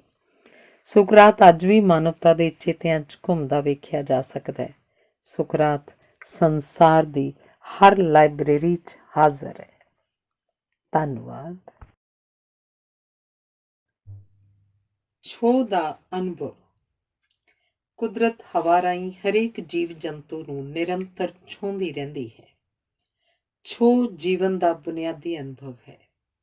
ਸਾਡੀ ਚਮੜੀ ਹਰੇਕ ਪ੍ਰਕਾਰ ਦੀ ਛੋਹ ਤੇ ਛੋਹ ਵਿਚਲੀ ਹਰੇਕ ਤਬਦੀਲੀ ਨੂੰ ਅਨੁਭਵ ਕਰਦੀ ਹੈ। ਜਦੋਂ ਕਿਸੇ ਨੂੰ ਪਿਆਰ ਤੇ ਸਨੇਹ ਵਜੋਂ ਗਲਵੱਕੜੀ ਪਾਈ ਜਾਂਦੀ ਹੈ ਤਾਂ ਬਾਹਾਂ ਬਾਹਾਂ ਨੂੰ, ਦਿਲ ਨੂੰ ਤੇ ਸਿਰ ਨੂੰ ਛੂੰਹਦਾ ਹੈ। ਗਲਵੱਕੜੀ ਰਾਹੀਂ ਅਸੀਂ ਇੱਕ ਦੂਜੇ ਦੇ ਮੇਚ ਆ ਜਾਂਦੇ ਹਾਂ। ਕਿਸੇ ਨੂੰ ਛੂਹਣ ਤੋਂ ਪਹਿਲਾਂ ਉਹਨੂੰ ਨਜ਼ਰ ਤੇ ਆਵਾਜ਼ ਨਾਲ ਛੋਹਿਆ ਜਾਂਦਾ ਹੈ। ਵੇਖਣ ਤੋਂ ਬਿਨਾਂ ਕਿਸੇ ਦੇ ਨੇੜੇ ਨਹੀਂ ਹੋਇਆ ਜਾ ਸਕਦਾ। ਸੁਣਨ ਤੋਂ ਬਿਨਾਂ ਕਿਸੇ ਦਾ ਸਾਥ ਨਹੀਂ ਮਾਣਿਆ ਜਾ ਸਕਦਾ। ਛੂਹਣ ਤੋਂ ਬਿਨਾਂ ਕਿਸੇ ਨੂੰ ਆਪਣਾ ਨਹੀਂ ਬਣਾਇਆ ਜਾ ਸਕਦਾ। ਇਹ ਇਵੇਂ ਛੋਹ ਸੁਣਨ, ਵੇਖਣ, ਬੋਲਣ ਦਾ ਬਦਲ ਬਣ ਜਾਂਦੀ ਹੈ। ਸਰੀਰ ਦੇ ਕੁਝ ਹਿੱਸੇ ਹੀ ਵੇਖੇ ਛੋਹੇ ਜਾਂਦੇ ਹਨ। ਸਾਰੇ ਸਰੀਰ ਨੂੰ ਵੇਖਣ ਛੋਹਣ ਦਾ ਅਧਿਕਾਰ ਕਿਸੇ ਵਿਸ਼ੇਸ਼ ਨੂੰ ਹੀ ਦਿੱਤਾ ਜਾਂਦਾ ਹੈ। ਛੋਹ ਇੱਕ ਸੂਖਮ ਅਨੁਭਵ ਹੈ। ਇਸ ਨੂੰ ਕਲਪਨਾ ਵਾਲੇ ਹੀ ਮੰਨਦੇ ਹਨ। ਪਿਆਰੇ ਦੀ ਛੋਹ ਪ੍ਰਸੰਨਤਾ ਦੀ ਸਿਖਰ ਤੇ ਅਨੁਭਵ ਦੀ ਡੂੰਘਾਈ ਦੋਹਾਂ ਨਾਲ ਜਾਣ ਪਛਾਣ ਕਰਵਾ ਦਿੰਦੀ ਹੈ। ਸਹੀ ਤੇ ਗਲਤ ਤੋਂ ਪਾਰ ਪਹੁੰਚ ਕੇ ਛੋਹਣ ਦੇ ਡੂੰਘੇ ਅਨੁਭਵ ਨਾਲ ਅੱਖਾਂ ਬੰਦ ਹੋ ਜਾਂਦੀਆਂ ਹਨ, ਪਰ ਦਿਲ ਦੇ ਝਰੋਖੇ ਖੁੱਲ੍ਹ ਜਾਂਦੇ ਹਨ, ਜਿਸ ਕਾਰਨ ਛੋਹ ਇੱਕ ਬੁਝਾਰਤ ਬਣ ਜਾਂਦੀ ਹੈ। ਛੋਹ ਦਾ ਅਹਿਸਾਸ ਸ਼ਕਤੀਸ਼ਾਲੀ ਹੁੰਦਾ, ਪਰ ਇਹਦਾ ਵਿਸ਼ਲੇਸ਼ਣ ਸੰਭਵ ਨਹੀਂ ਹੁੰਦਾ। ਛੋਹ ਦਾ ਅਨੁਭਵ ਦੱਸਦਾ ਹੈ ਕਿ ਰੱਬ ਕਿੱਥੋਂ ਕਿੱਥੋਂ ਲੰਘਿਆ ਹੈ। ਪਹਿਲਾ ਪਿਆਰ, ਪਹਿਲੀ ਛੋਹ, ਪਹਿਲੀ ਸੌਗਾਤ ਆਦਿ ਪਹਿਲੀ ਹੋਣ ਕਰਕੇ ਜੀਵਨ ਭਰ ਯਾਦ ਰਹਿੰਦੀ ਹੈ। ਮਹਾਂਪੁਰਸ਼ਾਂ ਦੀ ਛੋਹ ਰੋਗੀਆਂ ਦੇ ਰੋਗ ਦੂਰ ਕਰ ਦਿੰਦੀ ਹੈ। ਵੱਡਿਆਂ ਦੇ ਪੈਰ, ਅਜਨਬੀਆਂ ਦੇ ਹੱਥ ਤੇ ਆਪਣਿਆਂ ਦਾ ਸਾਰਾ ਸਰੀਰ ਛੋਹਿਆ ਜਾਂਦਾ ਹੈ। ਪਿਆਰਿਆਂ ਨੂੰ ਗਲਵੱਕੜੀ ਪਾ ਕੇ ਚੁੰਮਿਆ ਵੀ ਜਾਂਦਾ ਹੈ। ਮਾਂ ਨੂੰ ਬੱਚੇ ਤੇ ਬੱਚੇ ਨੂੰ ਮਾਂ ਦੀ ਭਰਵੀਂ ਛੋਹ ਦੀ ਬੜੀ ਲੋੜ ਹੁੰਦੀ ਹੈ, ਜਿਹੜੀ ਦੋਹਾਂ ਨੂੰ ਤੰਦਰੁਸਤ ਰੱਖਦੀ ਹੈ। ਮਾਂ ਬੱਚੇ ਨੂੰ ਚੁੰਮ ਕੇ ਦੱਸਦੀ ਹੈ ਕਿ ਤੂੰ ਬੜਾ ਪਿਆਰਾ ਹੈ। ਆਮ ਕਰਕੇ 7 ਸਾਲ ਦੀ ਉਮਰ ਤੱਕ ਮਾਂ ਬੱਚਾ ਇੱਕ ਦੂਜੇ ਨੂੰ ਬੁੱਲ੍ਹਾਂ ਤੇ ਚੁੰਮਦੇ ਹਨ। ਵੱਡਾ ਹੋ ਰਿਹਾ ਪੁੱਤਰ ਮਾਂ ਨੂੰ ਨਹੀਂ ਛੂੰਹਦਾ, ਮਾਂ ਪੁੱਤਰ ਨੂੰ ਛੂੰਹਦੀ ਹੈ। ਇਵੇਂ ਹੀ ਧੀ ਪਿਤਾ ਨੂੰ ਛੂੰਹਦੀ ਹੈ, ਪਿਤਾ ਧੀ ਨੂੰ ਨਹੀਂ ਛੂੰਹਦਾ। ਜਿਨ੍ਹਾਂ ਸਮਾਜਾਂ ਵਿੱਚ ਧਰਮ ਦਾ ਅਤ ਅਧਿਕ ਬੋਲਬਾਲਾ ਹੈ, ਉੱਥੇ ਇੱਕ ਦੂਜੇ ਨੂੰ ਛੂਹਣ ਤੇ ਅਨੇਕਾਂ ਰੋਕਾਂ ਤੇ ਮਨਾਹੀਆਂ ਹਨ ਤੇ ਛੋਹ ਨੂੰ ਅਸ਼ਲੀਲ ਹਰਕਤ ਸਮਝਿਆ ਜਾਂਦਾ ਹੈ। ਅਜਿਹੇ ਸਮਾਜਾਂ 'ਚ ਜ਼ਾਤ-ਪਾਤ ਕਾਰਨ ਵੀ ਇੱਕ ਦੂਜੇ ਦੇ ਨੇੜੇ ਹੋਣ ਦੀ ਵੀ ਮਨਾਹੀ ਹੁੰਦੀ ਹੈ। ਇਸਲਾਮ ਵਿੱਚ ਅਣਜਾਣ ਇਸਤਰੀ ਪੁਰਸ਼ ਵਿਚਕਾਰ ਛੋਹ ਦੀ ਹੀ ਮਨਾਹੀ ਨਹੀਂ, ਇੱਕ ਦੂਜੇ ਵੱਲ ਵੇਖਣਾ ਵੀ ਵਰਜਿਤ ਹੈ। ਜਦੋਂ ਯੂਰਪੀਨਾਂ ਨੇ ਮੱਧਕਾਲ 'ਚ ਕਾਮ ਨੂੰ ਗਿਰਜੇ ਤੋਂ ਮੁਕਤ ਕਰਵਾਇਆ, ਤਾਂ ਹੀ ਇਸਤਰੀ ਪੁਰਸ਼ਾਂ ਦੇ ਸੰਬੰਧਾਂ ਵਿੱਚ ਛੋਹਣ ਦੀਆਂ ਖੁੱਲ੍ਹਾਂ ਸੰਭਵ ਹੋਈਆਂ। ਭਾਰਤ ਵਿੱਚ ਕਾਮ ਨੂੰ ਪਾਪ ਦੀ ਦ੍ਰਿਸ਼ਟੀ ਨਾਲ ਵੇਖੇ ਜਾਣ ਕਰਕੇ ਸਮਾਜਿਕ ਖੇਤਰਾਂ 'ਚ ਅਜੇ ਇਸਤਰੀ ਪੁਰਸ਼ ਨੂੰ ਸਧਾਰਨ ਰੂਪ 'ਚ ਪਰਸਪਰ ਛੋਹਣ ਦੀ ਪ੍ਰਵਾਨਗੀ ਨਹੀਂ ਮਿਲੀ। ਜਿੰਨੇ ਸਾਡੇ ਦੇਸ਼ 'ਚ ਛੋਹ ਸੰਬੰਧੀ ਸੰਕੋਚ ਹਨ, ਉਨੇ ਹੀ ਅਮੀਰ ਤੇ ਵਿਕਸਤ ਦੇਸ਼ਾਂ 'ਚ ਛੋਹ ਦੇ ਪੱਖੋਂ ਵਧੇਰੇ ਪ੍ਰਯੋਗ ਕੀਤੇ ਗਏ ਹਨ। ਸੰਭੋਗ ਕੁਦਰਤ ਦਾ ਵਰਤਾਰਾ ਹੈ, ਪਰ ਪਿਆਰ ਮਨੁੱਖ ਦੀ ਕਾਢ ਹੈ। ਛੋਹ ਦੀਆਂ ਅਨੰਤ ਸੰਭਾਵਨਾਵਾਂ ਕਾਰਨ ਪਿਆਰ ਇੱਕ ਰਹੱਸਮਈ ਅਨੁਭਵ ਹੁੰਦਾ ਹੈ। ਇਸ ਦਾ ਆਨੰਦ ਇਹਦੇ ਰਹੱਸ ਹੋਣ ਵਿੱਚ ਹੈ। ਪਿਆਰ ਨਾਲ ਹੀ ਸਾਡੇ ਅਨੁਭਵ ਦੀਆਂ ਬੂਹੇ ਬਾਰੀਆਂ ਖੁੱਲ੍ਹਦੀਆਂ ਹਨ। ਪਿਆਰ ਅਤੇ ਖਤਰੇ 'ਚ ਅੱਖਾਂ, ਕੰਨਾਂ ਤੇ ਹੱਥਾਂ ਦਾ ਕੰਮ ਬਹੁਤ ਵੱਧ ਜਾਂਦਾ ਹੈ, ਜਿਸ ਕਾਰਨ ਮਨੁੱਖ ਦੀ ਸਮੁੱਚੀ ਕਾਰਗੁਜ਼ਾਰੀ ਤੇ ਅਸਰ ਪੈਂਦਾ ਹੈ। ਮੁਸ਼ਕਿਲ ਵਿੱਚ ਹੱਥ ਇੱਕ ਦੂਜੇ ਨੂੰ ਦਿਲਾਸਾ ਦਿੰਦੇ ਹਨ, ਇਸੇ ਲਈ ਮੁਸ਼ਕਿਲ ਇੱਕ ਦੂਜੇ ਦਾ ਹੱਥ ਫੜਿਆ ਜਾਂਦਾ ਹੈ ਤੇ ਅਸੀਂ ਚਾਹੁੰਦੇ ਹਾਂ ਕਿ ਮੁਸੀਬਤ ਵਿੱਚ ਕੋਈ ਸਾਡਾ ਹੱਥ ਫੜੇ। ਦੂਜਿਆਂ ਦੇ ਹੱਥਾਂ ਦੀ ਛੋਹ ਨਾਲ ਅਸੀਂ ਦੁੱਗਣੇ ਹੋ ਗਏ ਮਹਿਸੂਸ ਕਰਦੇ ਹਾਂ। ਛੋਹ ਮਹਿਸੂਸ ਕਰਨ ਦਾ ਖੇਤਰ ਹੈ, ਜਿਸ ਕਾਰਨ ਜਿਉਂ ਹੀ ਛੋਹ ਨੂੰ ਪ੍ਰਗਟਾਉਣ ਦਾ ਯਤਨ ਕੀਤਾ ਜਾਂਦਾ ਹੈ, ਸ਼ਬਦ ਸੱਖਣੇ ਹੋ ਜਾਂਦੇ ਹਨ। ਇਸੇ ਕਰਕੇ ਮੁੱਦਤਾਂ ਮਗਰੋਂ ਮਿਲੇ ਦੋਸਤ, ਰਿਸ਼ਤੇਦਾਰ ਜਾਂ ਪ੍ਰੇਮੀ ਇੱਕ ਦੂਜੇ ਦਾ ਹਾਲ ਚਾਲ ਬੋਲ ਕੇ ਨਹੀਂ, ਵਧੇਰੇ ਕਰਕੇ ਛੋਹ ਨਾਲ ਹੀ ਦੱਸਦੇ ਪੁੱਛਦੇ ਹਨ। ਛੋਹ ਦੇ ਪੱਖੋਂ ਸਰੀਰ ਦਾ ਅਗਲਾ ਪਾਸਾ ਪਿਛਲੇ ਪਾਸੇ ਨਾਲੋਂ ਵਧੇਰੇ ਮਹਿਸੂਸ ਕਰਦਾ ਹੈ, ਸੋ ਬਹੁਤੀਆਂ ਛੋਹਾਂ ਸਰੀਰ ਦੇ ਅਗਲੇ ਪਾਸੇ ਨਾਲ ਸੰਬੰਧਿਤ ਹੁੰਦੀਆਂ ਹਨ। ਪਿਆਰ ਵਿੱਚ ਪਹਿਲੀ ਛੋਹ ਹੱਥ ਪਕੜਨ ਦੀ ਹੁੰਦੀ ਹੈ। ਵਿਆਹ ਰਾਹੀਂ ਇੱਕ ਦੂਜੇ ਨੂੰ ਸਾਰੀਆਂ ਛੋਹਾਂ ਦਾ ਸਮਾਜਿਕ ਅਧਿਕਾਰ ਮਿਲ ਜਾਂਦਾ ਹੈ। ਪਤੀ ਪਤਨੀ ਦੀ ਛੋਹ 'ਚ ਸਮਾਜ ਦੀ ਪ੍ਰਵਾਨਗੀ, ਪਰਸਪਰ ਵਿਸ਼ਵਾਸ, ਰਿਸ਼ਤੇ ਦਾ ਨਿੱਘ ਤੇ ਸੁਖਾਵੇਂ ਜੀਵਨ ਦਾ ਸੁਨੇਹਾ ਹੁੰਦਾ ਹੈ। ਛੋਹਣ ਦਾ ਕਾਰਜ ਮੁੱਖ ਤੌਰ ਤੇ ਹੱਥਾਂ ਤੇ ਬੁੱਲ੍ਹਾਂ ਨਾਲ ਕੀਤਾ ਜਾਂਦਾ ਹੈ।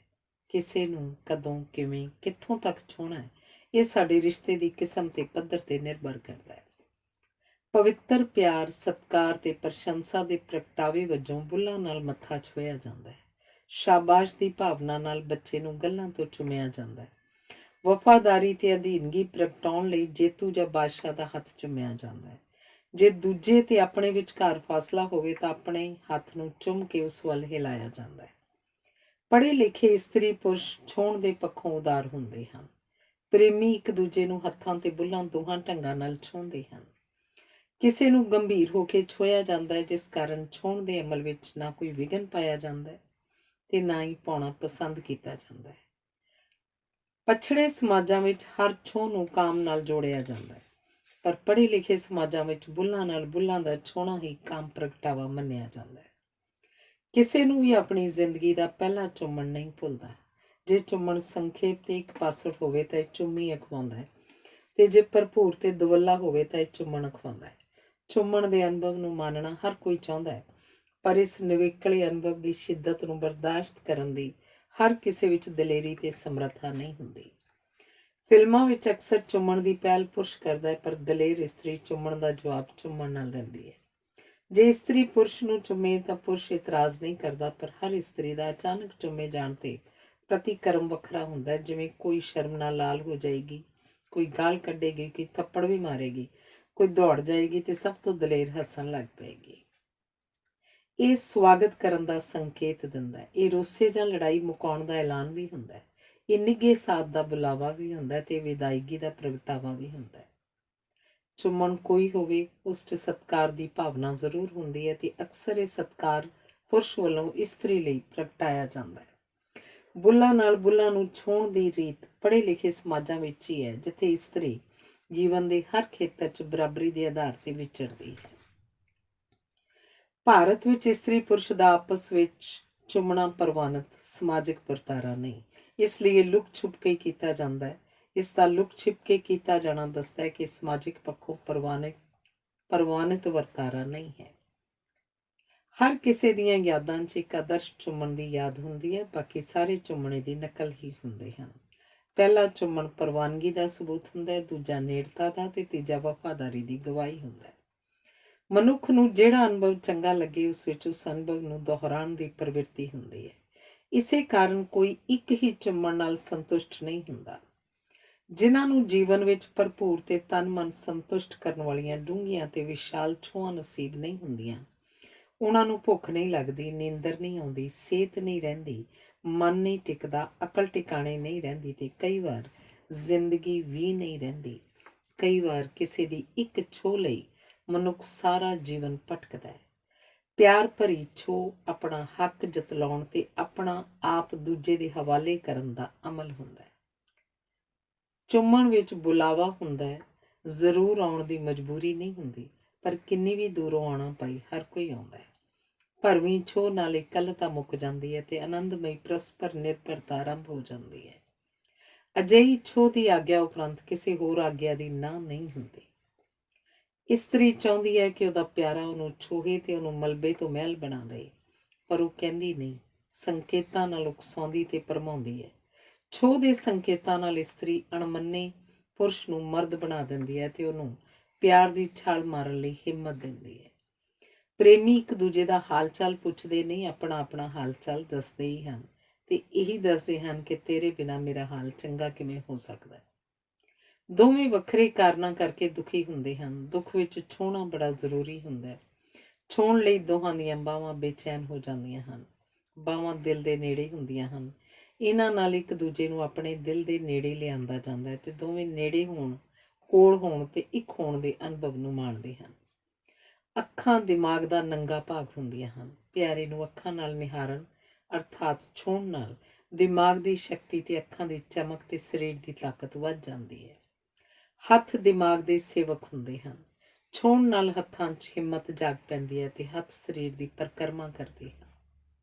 ਮਨੁੱਖ ਜੋ ਵੇਖਦਾ ਉਹਦਾ ਵਿਸ਼ਲੇਸ਼ਣ ਕਰਨ ਲੱਗ ਪੈਂਦਾ ਹੈ। ਪਿਆਰ ਭਰੀ ਛੋਹ ਵੇਲੇ ਅੱਖਾਂ ਇਸ ਲਈ ਬੰਦ ਹੋ ਜਾਂਦੀਆਂ ਹਨ ਤਾਂ ਕਿ ਅਨੁਭਵ ਡੂੰਘਾ ਤੇ ਵਿਸਮਾਦੀ ਤੇ ਵਿਸ਼ਲੇਸ਼ਣ ਤੋਂ ਮੁਕਤ ਹੋ ਜਾਏ। ਮਿਲਾਪ ਵਿੱਚ ਮੁੱਖ ਵਿਘਨ ਫਾਸਲੇ ਦਾ ਹੁੰਦਾ ਹੈ। ਫਾਸਲਾ ਮੁੱਕਦਿਆਂ ਹੀ ਵਿਸ਼ਾਲ ਛੋਹ ਦੀ ਕਿੱਕਲੀ ਕਲੀਰ ਡੂੰਘੀਆਂ ਸਿਖਰਾਂ ਨੂੰ ਛੂਹਦੀ ਹੈ। ਜੀਵਨ ਦੇ ਡੂੰਘੇ ਅਨੁਭਵਾਂ ਵਿੱਚ ਮਨੁੱਖ ਨੂੰ ਆਨੰਦ ਦੀ ਤਾਂਘ ਹੁੰਦੀ ਹੈ, ਗਿਆਨ ਦੀ ਨਹੀਂ। ਅਤਿਅੰਤ ਡੂੰਘੀ ਛੋਹ ਦੌਰਾਨ ਮਨੁੱਖ ਆਪਣੀ ਹੋਂਦ ਦੀ ਸ਼ਿੱਦਤ ਨੂੰ ਮਾਣਦਾ ਹੈ। ਜੇ ਇਸ ਛੋਹ ਦੇ ਪੱਖੋਂ ਮਨੁੱਖ ਸ਼ਾਂਤ ਨਾ ਹੋਵੇ ਤਾਂ ਕਿਸੇ ਹੋਰ ਢੰਗ ਵਸੀਲੇ ਨਾਲ ਨਹੀਂ ਰੱਜਦਾ ਤੇ ਉਹ ਨਿਰੰਤਰ ਭਟਕਦਾ ਹੈ। ਬੁੱਲਾਂ ਨਾਲ ਬੁੱਲਾਂ ਦੇ ਛੂਹਣ ਦਾ ਰਿਵਾਜ ਯੂਰਪ 'ਚ ਪਿਆ ਸੀ ਤੇ ਬੁੱਲਾਂ ਤੇ ਚੁੰਮਣ ਦੀ ਕਾਢ ਮੱਧ ਕਾਲ 'ਚ ਫਰਾਂਸ ਨੇ ਕੱਢੀ ਸੀ। ਜਦੋਂ ਘਰ ਦੀਆਂ ਇਸਤਰੀਆਂ ਕਿਸੇ ਇਸਤਰੀ ਸਮਾਗਮ ਤੇ ਜਾਂਦੀਆਂ ਸਨ ਤਾਂ ਵਾਪਸੀ ਤੇ ਪੁਰਸ਼ ਆਪਣਾ ਮੂੰਹ ਉਹਨਾਂ ਦੇ ਮੂੰਹ ਦੇ ਨੇੜੇ ਲੈ ਜਾ ਕੇ ਇਹ ਜਾਣਨ ਲਈ ਸੁੰਘਦੇ ਸਨ ਕਿ ਉਹਨਾਂ ਨੇ ਸਮਾਗਮ 'ਚ ਸ਼ਰਾਬ ਤਾਂ ਨਹੀਂ ਪੀਤੀ। ਇਸ ਨੇੜਤਾ ਨਾਲ ਬੁੱਲਾਂ ਨਾਲ ਬੁੱਲ ਛੋ ਜਾਂਦੇ ਸਨ। ਬਾਹਰਲਿਆਂ ਦੇ ਬੁੱਲ ਠੰਡੇ ਹੁੰਦੇ ਸਨ, ਅੰਦਰਲਿਆਂ ਦੇ ਕੋਸੇ ਦੋਹਾਂ ਦੇ ਛੋਹਣ ਨਾਲ ਇਹ ਨਿੱਘੇ ਹੋ ਜਾਂਦੇ ਸਨ। ਬੁੱਲਾਂ ਦੇ ਬੁੱਲਾਂ ਨਾਲ ਛੋਹਣ ਦਾ ਰਿਵਾਜ ਠੰਡੇ ਮੁਲਕਾਂ ਦੀ ਲੋੜ ਵੀ ਸੀ, ਕਿਉਂਕਿ ਛੋਹ ਠੰਡ ਵਿੱਚ ਨਿੱਘ ਉਪਜਾ ਦਿੰਦੀ ਹੈ। ਇਹ ਵੀ ਕਿਹਾ ਜਾਂਦਾ ਹੈ ਕਿ ਇੱਕ ਮਧਰੀ ਇਸਤਰੀ ਨੂੰ ਉਹਦੇ ਪ੍ਰੇਮੀ ਨੇ ਜਦੋਂ ਮੱਥੇ ਤੇ ਬੁੱਲਾਂ ਨਾਲ ਛੋਹਿਆ ਤਾਂ ਉਹ ਅਗਲੇ ਦਿਨ ਮੱਥੇ ਦੀ ਥਾਂ ਬੁੱਲਾਂ ਤੇ ਛੋਹੇ ਜਾਣ ਲਈ ਉੱਚੀ ਅੱਡੀ ਵਾਲੇ ਸੈਂਡਲ ਪਾ ਕੇ ਆਈ ਸੀ। ਚੁੰਮਣਾ ਬੁੱਲਾਂ ਦੀ ਸਰਬੋਤਮ ਵਰਤੋਂ ਮੰਨੀ ਗਈ ਹੈ। ਦੂਜੀ ਉੱਤਮ ਵਰਤੋਂ ਮੁਸਕਰਾਉਣਾ ਮੰਨੀ ਗਈ ਹੈ। ਜੇ ਬੁੱਲ ਨਾ ਹੁੰਦੇ ਤਾਂ ਹਰ ਕਿਸੇ ਦੇ ਮਸੂੜੇ ਦਿਸਣ ਕਾਰਨ ਹਰ ਕੋਈ ਕੋਝਾ ਲੱਗਣਾ ਸੀ। ਇਵੇਂ ਬੁੱਲ ਚਿਹਰੇ ਨੂੰ ਸੁੰਦਰ ਬਣਾਉਂਦੇ ਹਨ। ਫਰਾਂਸ ਵਿੱਚ ਚੁੰਮਣ ਨੂੰ ਪਿਆਰ ਦੀ ਸਲਾਮੀ ਕਿਹਾ ਜਾਂਦਾ ਹੈ। ਇਸ ਨਾਲ ਸਰੀਰ ਦਾ ਬੰਦ ਕਿਲਾ ਖੁੱਲ੍ਹਦਾ ਹੈ। ਚੁੰਮਣ ਨੂੰ ਕਾਮ ਅਨੁਭਵ ਦਾ ਦਰਜਾ ਪ੍ਰਾਪਤ ਨਹੀਂ, ਕਿਉਂਕਿ ਇਹ ਸੰਤੁਸ਼ਟ ਨਹੀਂ ਕਰਦਾ, ਉਤੇਜਿਤ ਹੀ ਕਰਦਾ ਹੈ। ਯੂਰਪ ਵਿੱਚ ਜਦੋਂ ਤੱਕ ਦੋਵੇਂ ਧਿਰਾਂ ਇੱਕ ਦੂਜੇ ਦੇ ਸਰੀਰ ਦੀ ਪੜ੍ਹਾਈ ਨਹੀਂ ਕਰ ਲੈਂਦੀਆਂ, ਉਹ ਵਿਆਹ ਨਹੀਂ ਕਰਵਾਉਂਦੀਆਂ। ਪਰੰਪਰਾਗਤ ਸਮਾਜਾਂ ਵਿੱਚ ਪਛੜੇਪਨ ਦਾ ਪਛਤਾਵਾ ਨਹੀਂ ਹੁੰਦਾ, ਸਗੋਂ ਪਛੜੇ ਹੋਣ ਦਾ ਮਾਣ ਕੀਤਾ ਜਾਂਦਾ ਹੈ। ਜਿਸ ਕਾਰਨ ਇਹਨਾਂ ਸਮਾਜਾਂ ਵਿੱਚ ਛੋਹਣ ਦਾ ਢੰਗ ਹਮਲਾਵਰੀ ਤੇ ਛੋਹ ਦੀ ਪੱਧਰ ਨੀਵੀਂ ਹੁੰਦੀ ਹੈ, ਜਿਸ ਕਾਰਨ ਸਰੀਰਕ ਸੰਤੁਸ਼ਟਤਾ ਦੀ ਘਾਟ ਹੋਣ ਕਰਕੇ ਇਹਨਾਂ ਸਮਾਜਾਂ ਵਿੱਚ ਛੋਹ ਵਾਲੇ ਹਰੇਕ ਰਿਸ਼ਤੇ ਵਿੱਚ ਸੰਬੰਧਤ ਧਿਰਾਂ ਦੀ ਕਾਰਗੁਜ਼ਾਰੀ ਦੀ ਪੱਧਰ ਨੀਵੀਂ ਹੀ ਰਹਿੰਦੀ ਹੈ। ਇਸਤਰੀ ਪੁਰਸ਼ ਦੇ ਇੱਕ ਚੁੰਮਣ ਨਾਲ ਹੀ ਜਾਣ ਜਾਂਦੀ ਹੈ ਕਿ ਪੁਰਸ਼ ਕਿੰਨੇ ਕੁ ਪਿਆਰ 'ਚ ਹੈ ਤੇ ਉਹਦੀ ਤਾਂਘ ਦੀ ਸ਼ਿੱਦਤ ਕੀ ਹੈ। ਪਤਨੀ ਪਤੀ ਦੇ ਚੁੰਮਣਾਂ ਤੋਂ ਉਸਦੇ ਪਿਆਰ ਕਰਨ ਦੀ ਹਿੰਮਤ ਮਾਪਦੀ, ਤੋਲਦੀ ਤੇ ਜੋਸ਼ ਦਾ ਤਾਪਮਾਨ ਦਰਜ ਕਰਦੀ ਹੈ। ਜੇ ਰਿਸ਼ਤਾ ਨਾਜਾਇਜ਼ ਹੋਵੇ ਤਾਂ ਚੁੰਮਣ ਦੀ ਲੋੜ ਨਹੀਂ ਪੈਂਦੀ। ਇਸਤਰੀ ਦੀ ਦਿਲਚਸਪੀ ਰੋਮਾਂਸ ਤੇ ਪਿਆਰ 'ਚ ਹੁੰਦੀ ਹੈ, ਜਦੋਂ ਕਿ ਪੁਰਸ਼ ਸਰੀਰਕ ਸਮਾਗਮ ਦੇ ਇੱਛਕ ਹੁੰਦੇ ਹਨ। ਮਨੁੱਖ ਦੇ ਸਾਰੇ ਬੁਨਿਆਦੀ ਤੇ ਡੂੰਘੇ ਅਨੁਭਵ ਕਾਮ ਨਾਲ ਸੰਬੰਧਿਤ ਹੁੰਦੇ ਹਨ, ਜਦੋਂ ਕਿ ਬਾਕੀ ਸਾਰੇ ਅਨੁਭਵ ਇਸ ਅਨੁਭਵ ਲਈ ਤਿਆਰੀ ਤੇ ਇਸ ਦੇ ਆਲੇ ਦੁਆਲੇ ਦੇ ਰੁਝੇਵੇਂ ਹੁੰਦੇ ਹਨ। ਇਸਤਰੀ ਦੀ ਭਾਵੇਂ ਕਿੰਨੀ ਵੀ ਰੁਚੀ ਹੋਵੇ, ਪਰ ਉਹ ਪ੍ਰਭਾਵ ਹੀ ਦਿੰਦੀ ਹੈ ਕਿ ਉਹਦੀ ਸਮਾਗਮ 'ਚ ਕੋਈ ਦਿਲਚਸਪੀ ਨਹੀਂ। ਦਿਲਚਸਪੀ ਜਗਾਉਣ ਦਾ ਕਾਰਜ ਪੁਰਸ਼ ਦੀ ਛੋਹ ਦੀ ਪੱਧਰ ਕਰਦੀ ਹੈ। ਛੋਹ ਦਾ ਉਦੇਸ਼ ਨੇੜਤਾ ਵਧਾਉਣਾ ਤੇ ਸਾਥ ਮਾਨਣਾ ਹੁੰਦਾ ਹੈ। ਪਿਆਰ ਦੀ ਪੱਧਰ ਉੱਚੀ ਤਾਂ ਹੀ ਹੁੰਦੀ ਹੈ ਜੇ ਇਹ ਰੁਕਾਵਟਾਂ ਦੀ ਜਿੱਤ ਕੇ ਸੰਭਵ ਹੋਈ ਹੋਵੇ। ਪਿਆਰ ਵਿੱਚ ਰੁਕਾਵਟਾਂ ਦਾ ਹੋਣਾ ਲਾਜ਼ਮੀ ਹੁੰਦਾ ਹੈ। ਮਨਾਹੀਆਂ ਤੇ ਰੁਕਾਵਟਾਂ ਹੀ ਪਿਆਰ ਛੋਹ ਨੂੰ ਦਿਲਚਸਪ ਬਣਾਉਂਦੀਆਂ ਹਨ। ਪਾਪ ਦੀ ਭਾਵਨਾ, ਸਮਾਜ ਦੀ ਮਨਾਹੀ ਤੇ ਧਰਮ ਦੀ ਅਪਰਵਾਨਗੀ ਆਦਿ ਵੱਖ-ਵੱਖ ਰੁਕਾਵਟਾਂ ਹੀ ਹਨ। ਜਿੱਥੇ ਕੋਈ ਰੁਕਾਵਟ ਨਹੀਂ ਹੁੰਦੀ, ਉੱਥੇ ਪ੍ਰੇਮੀਆਂ ਦੀਆਂ ਆਪਣੀਆਂ ਮਜਬੂਰੀਆਂ ਤੇ ਦੂਰੀਆਂ ਰੁਕਾਵਟਾਂ ਬਣ ਜਾਂਦੀਆਂ ਹਨ। ਲੰਮੀ ਪ੍ਰਸੰਨਤਾ ਅਕਾਊ ਹੁੰਦੀ ਹੈ ਤੇ ਮਨੁੱਖ ਨੂੰ ਆਲਸੀ ਬਣਾਉਂਦੀ ਹੈ, ਜਦਕਿ ਦਰਦ, ਵਿਛੋੜਾ, ਦੂਰੀ ਤੇ ਉਦਾਸੀ ਆਪਸੀ ਛੋਹ ਨੂੰ ਆਨੰਦਮਈ ਬਣਾ ਦਿੰਦੀਆਂ ਹਨ। ਜਿਸ ਪਿਆਰ ਨੂੰ ਸਮਾਜ ਜਾਂ ਪਰੰਪਰਾ ਦਾ ਵਿਰੋਧ ਨਹੀਂ ਸਹਿਣਾ ਪੈਂਦਾ, ਉਹ ਪਿਆਰ ਜਲਦੀ ਥੱਕ ਜਾਂਦਾ ਹੈ। ਜੇ ਰੁਕਾਵਟਾਂ ਜਾਂ ਵਿਰੋਧ ਨਾ ਹੋਣ ਤਾਂ ਪਿਆਰ ਵਿਭਚਾਰ ਰਖਵਾਉਂਦਾ ਹੈ। ਯੁੱਧ ਵਿੱਚ ਵੀ ਵਿਰੋਧ ਹੁੰਦਾ ਹੈ, ਵਿਰੋਧ ਦਾ ਹੀ ਯੁੱਧ ਹੁੰਦਾ ਹੈ। ਛੋਹ ਨਾਲ ਪਰਸਪਰ ਵਿਸ਼ਵਾਸ ਵੱਧਦਾ ਹੈ, ਰੁਕਾਵਟਾਂ ਤੇ ਵਿਰੋਧਾਂ ਨਾਲ ਟਕਰਾਉਣ ਦੀ ਹਿੰਮਤ ਜਾਗਦੀ ਹੈ। ਛੋਹ ਨਾਲ ਆਪਸੀ ਸਮਝ ਡੂੰਘੀ ਹੁੰਦੀ ਹੈ ਤੇ ਸਦਭਾਵਨਾ ਵੱਧਦੀ ਹੈ, ਜਿਹੜੀ ਇੱਕ ਦੂਜੇ ਤੋਂ ਕੁਰਬਾਨ ਹੋਣ ਦੀ ਦਲੇਰੀ ਉਪਜਾਉਂਦੀ ਹੈ। ਆਪਸੀ ਛੋਹ ਨਾਲ ਦੋਹਾਂ ਵਿੱਚ ਆਪਣੇ ਜਵਾਨ, ਤੰਦਰੁਸਤ, ਸ਼ਕਤੀਸ਼ਾਲੀ ਤੇ ਸਮਰੱਥ ਹੋਣ ਦਾ ਅਹਿਸਾਸ ਜਾਗਦਾ ਹੈ। ਪਿਆਰ ਵਿੱਚ ਛੋਹ ਰਾਹੀਂ ਸਾਰੀਆਂ ਹਿੰਮਤਾਂ ਜਾਗ ਪੈਂਦੀਆਂ ਹਨ। ਇਸੇ ਕਰਕੇ ਕਿਹਾ ਜਾਂਦਾ ਹੈ ਕਿ ਛੋਹ ਇੱਕ ਸ਼ਕਤੀਸ਼ਾਲੀ ਅਨੁਭਵ ਹੈ। ਪਿਆਰ ਦੀ ਹਰ ਪ੍ਰੀਖਿਆ 'ਚ ਪੁਰਸ਼ਾਂ ਦੇ ਮੁਕਾਬਲੇ ਇਸਤਰੀਆਂ ਵਧੇਰੇ ਗੰਭੀਰਤਾ, ਜ਼ਿੰਮੇਵਾਰੀ ਤੇ ਸੁਹਿਰਦਤਾ ਨਾਲ ਵਿਚਰਦੀਆਂ। ਇਸਤਰੀ ਦੇ ਛੋਹਣ ਢੰਗ 'ਚ ਸਲੀਕਾ ਹੁੰਦਾ ਹੈ। ਡੂੰਘੀਆਂ, ਭਰਪੂਰ ਤੇ ਵਿਸ਼ਾਲ ਛੋਹਾਂ ਵਾਲੇ ਪਿਆਰ ਵਿੱਚੋਂ ਹਰ ਸੰਕਟ ਵਿੱਚੋਂ ਪਾਰ ਜਾਣ ਵਾਲਾ ਸਿਦਕ ਤੇ ਸਿਰੜ ਉਪਜਦਾ ਹੈ। ਬੁੱਲਾਂ ਨੂੰ ਬੁੱਲਾਂ ਨਾਲ ਛੋਹਣਾ ਇੱਕ ਯਾਦਗਾਰੀ, ਸਤਿਕਾਰਯੋਗ ਤੇ ਮਾਣ ਕਰਨ ਯੋਗ ਅਨੁਭਵ ਹੈ, ਜਿਹੜਾ ਹਰ ਕਿਸੇ ਦੇ ਭਾਗਾਂ 'ਚ ਨਹੀਂ ਹੁੰਦਾ। ਇਸ ਛੋਹ ਨਾਲ ਕਲਪਨਾ ਜਾਗ ਪੈਂਦੀ ਹੈ ਤੇ ਸੁੱਤੀਆਂ ਕਲਾਂ ਕਰਵਟ ਲੈਂਦੀਆਂ ਹਨ। ਇਸ ਛੋਹ 'ਚ ਮਨੁੱਖ ਦਾ ਕਾਇਆ ਕਲਪ ਕਰਕੇ ਕਵੀ ਤੇ ਕਲਾਕਾਰ ਸਿਰਜਣ ਦੀ ਸ਼ਕਤੀ ਹੁੰਦੀ ਹੈ। ਛੋਹਣਾ ਪਿਆਰ ਦਾ ਆਦਿਕਾਲੀ ਅਨੁਭਵ ਹੈ ਅਤੇ ਇਸ ਅਨੁਭਵ ਉਪਰੰਤ ਅਸਮਾਨ ਵਧੇਰੇ ਨੀਲਾ, ਪੰਛੀ ਵਧੇਰੇ ਸੁਰੀਲੇ, ਆਲਾ ਦੁਆਲਾ ਵਧੇਰੇ ਰਮਣੀਕ, ਸੰਸਾਰ ਵਧੇਰੇ ਸੁਹਾਵਣਾ ਤੇ ਆਪਣਾ ਆਪ ਵਧੇਰੇ ਚੰਗਾ ਲੱਗਦਾ ਹੈ। ਛੋਹ ਦੇ ਅਨੁਭਵ ਵਿੱਚ ਇਸਤਰੀ ਦਾ ਰੋਲ ਪੁਰਸ਼ ਦੀ ਭੂਮਿਕਾ ਤੋਂ ਵਧੇਰੇ ਮੁੱਲਵਾਨ ਤੇ ਮਹੱਤਵਪੂਰਨ ਹੁੰਦਾ ਹੈ। ਇਸੇ ਕਰਕੇ ਛੋਹ ਵਾਲੇ ਕਾਰਜਾਂ ਵਿੱਚ ਇਸਤਰੀ ਪੁਰਸ਼ ਨਾਲੋਂ ਵਧੇਰੇ ਚੱਜ, ਆਚਾਰ, ਸੂਝ ਸਮਝ, ਨਿਪੁੰਨਤਾ ਤੇ ਸਿਆਣਪ ਵਿਖਾਉਂਦੀ ਹੈ। ਪੁਰਸ਼ ਦੀ ਸਰੀਰਕ ਤੇ ਮਾਨਸਿਕ ਸੱਟ ਤੇ ਪਿਆਰ ਦੀ ਮੱਲਮ ਤਾਂ ਹੀ ਅਸਰ ਕਰਦੀ ਹੈ ਜੇ ਇਸ ਨੂੰ ਲਾਉਣ ਵਾਲੇ ਹੱਥ ਕੂਲੇ ਤੇ ਨਿੱਘੇ ਹੋਣ। ਇਸਤਰੀ ਦੀ ਛੋਹ ਨਾਲ ਪੁਰਸ਼ ਜ਼ਿੰਮੇਵਾਰ ਤੇ ਸਿਆਣਾ ਤੇ ਪੁਰਸ਼ ਦੀ ਛੋਹ ਨਾਲ ਇਸਤਰੀ ਸੂਝਵਾਨ ਤੇ ਦਲੇਰ ਹੋ ਜਾਂਦੀ ਹੈ। ਇਸਤਰੀ ਦੀ ਸ਼ਕਤੀ ਪ੍ਰੇਮਿਕਾ ਬਣਨ ਵਿੱਚ ਹੁੰਦੀ ਹੈ, ਹਵਸ ਦੀ ਵਸਤ ਬਣਨ 'ਚ ਨਹੀਂ। ਜਿਹੜੇ ਪੁਰਸ਼ ਇਸਤਰੀ ਦੀ ਇਸ ਸ਼ਕਤੀ ਤੇ ਯੋਗਤਾ ਨੂੰ ਪਛਾਣਦੇ ਹਨ, ਉਹਨਾਂ ਦਾ ਵਿਹਾਰ ਬੜਾ ਸੰਤੁਲਿਤ ਤੇ ਚੰਗੀ ਪੱਧਰ ਦਾ ਹੁੰਦਾ ਹੈ ਤੇ ਉਹ ਜ਼ਿੰਦਗੀ ਨੂੰ ਵਧੇਰੇ ਮਾਣਦੇ ਹਨ। ਇਸਤਰੀ ਦੀ ਸਮਾਜਿਕ ਤੇ ਆਰਥਿਕ ਹਾਲਤ ਭਾਵੇਂ ਕਮਜ਼ੋਰ ਹੁੰਦੀ ਹੈ, ਪਰ ਉਹਦਾ ਪੁਰਸ਼ ਉੱਤੇ ਪ੍ਰਭਾਵ ਬੜਾ ਵਿਆਪਕ ਤੇ ਮਜ਼ਬੂਤ ਹੁੰਦਾ ਹੈ। ਛੋਹ ਵਿੱਚ ਇਸਤਰੀ ਦਾ ਸਲੀਕਾ ਤੇ ਨਖਰਾ ਰਲੇ ਮਿਲੇ ਹੁੰਦੇ ਹਨ। ਨਖਰਾ ਇਸਤਰੀ ਦਾ ਗੁਣ ਤੇ ਪੁਰਸ਼ ਦਾ ਔਗੁਣ ਹੁੰਦਾ ਹੈ।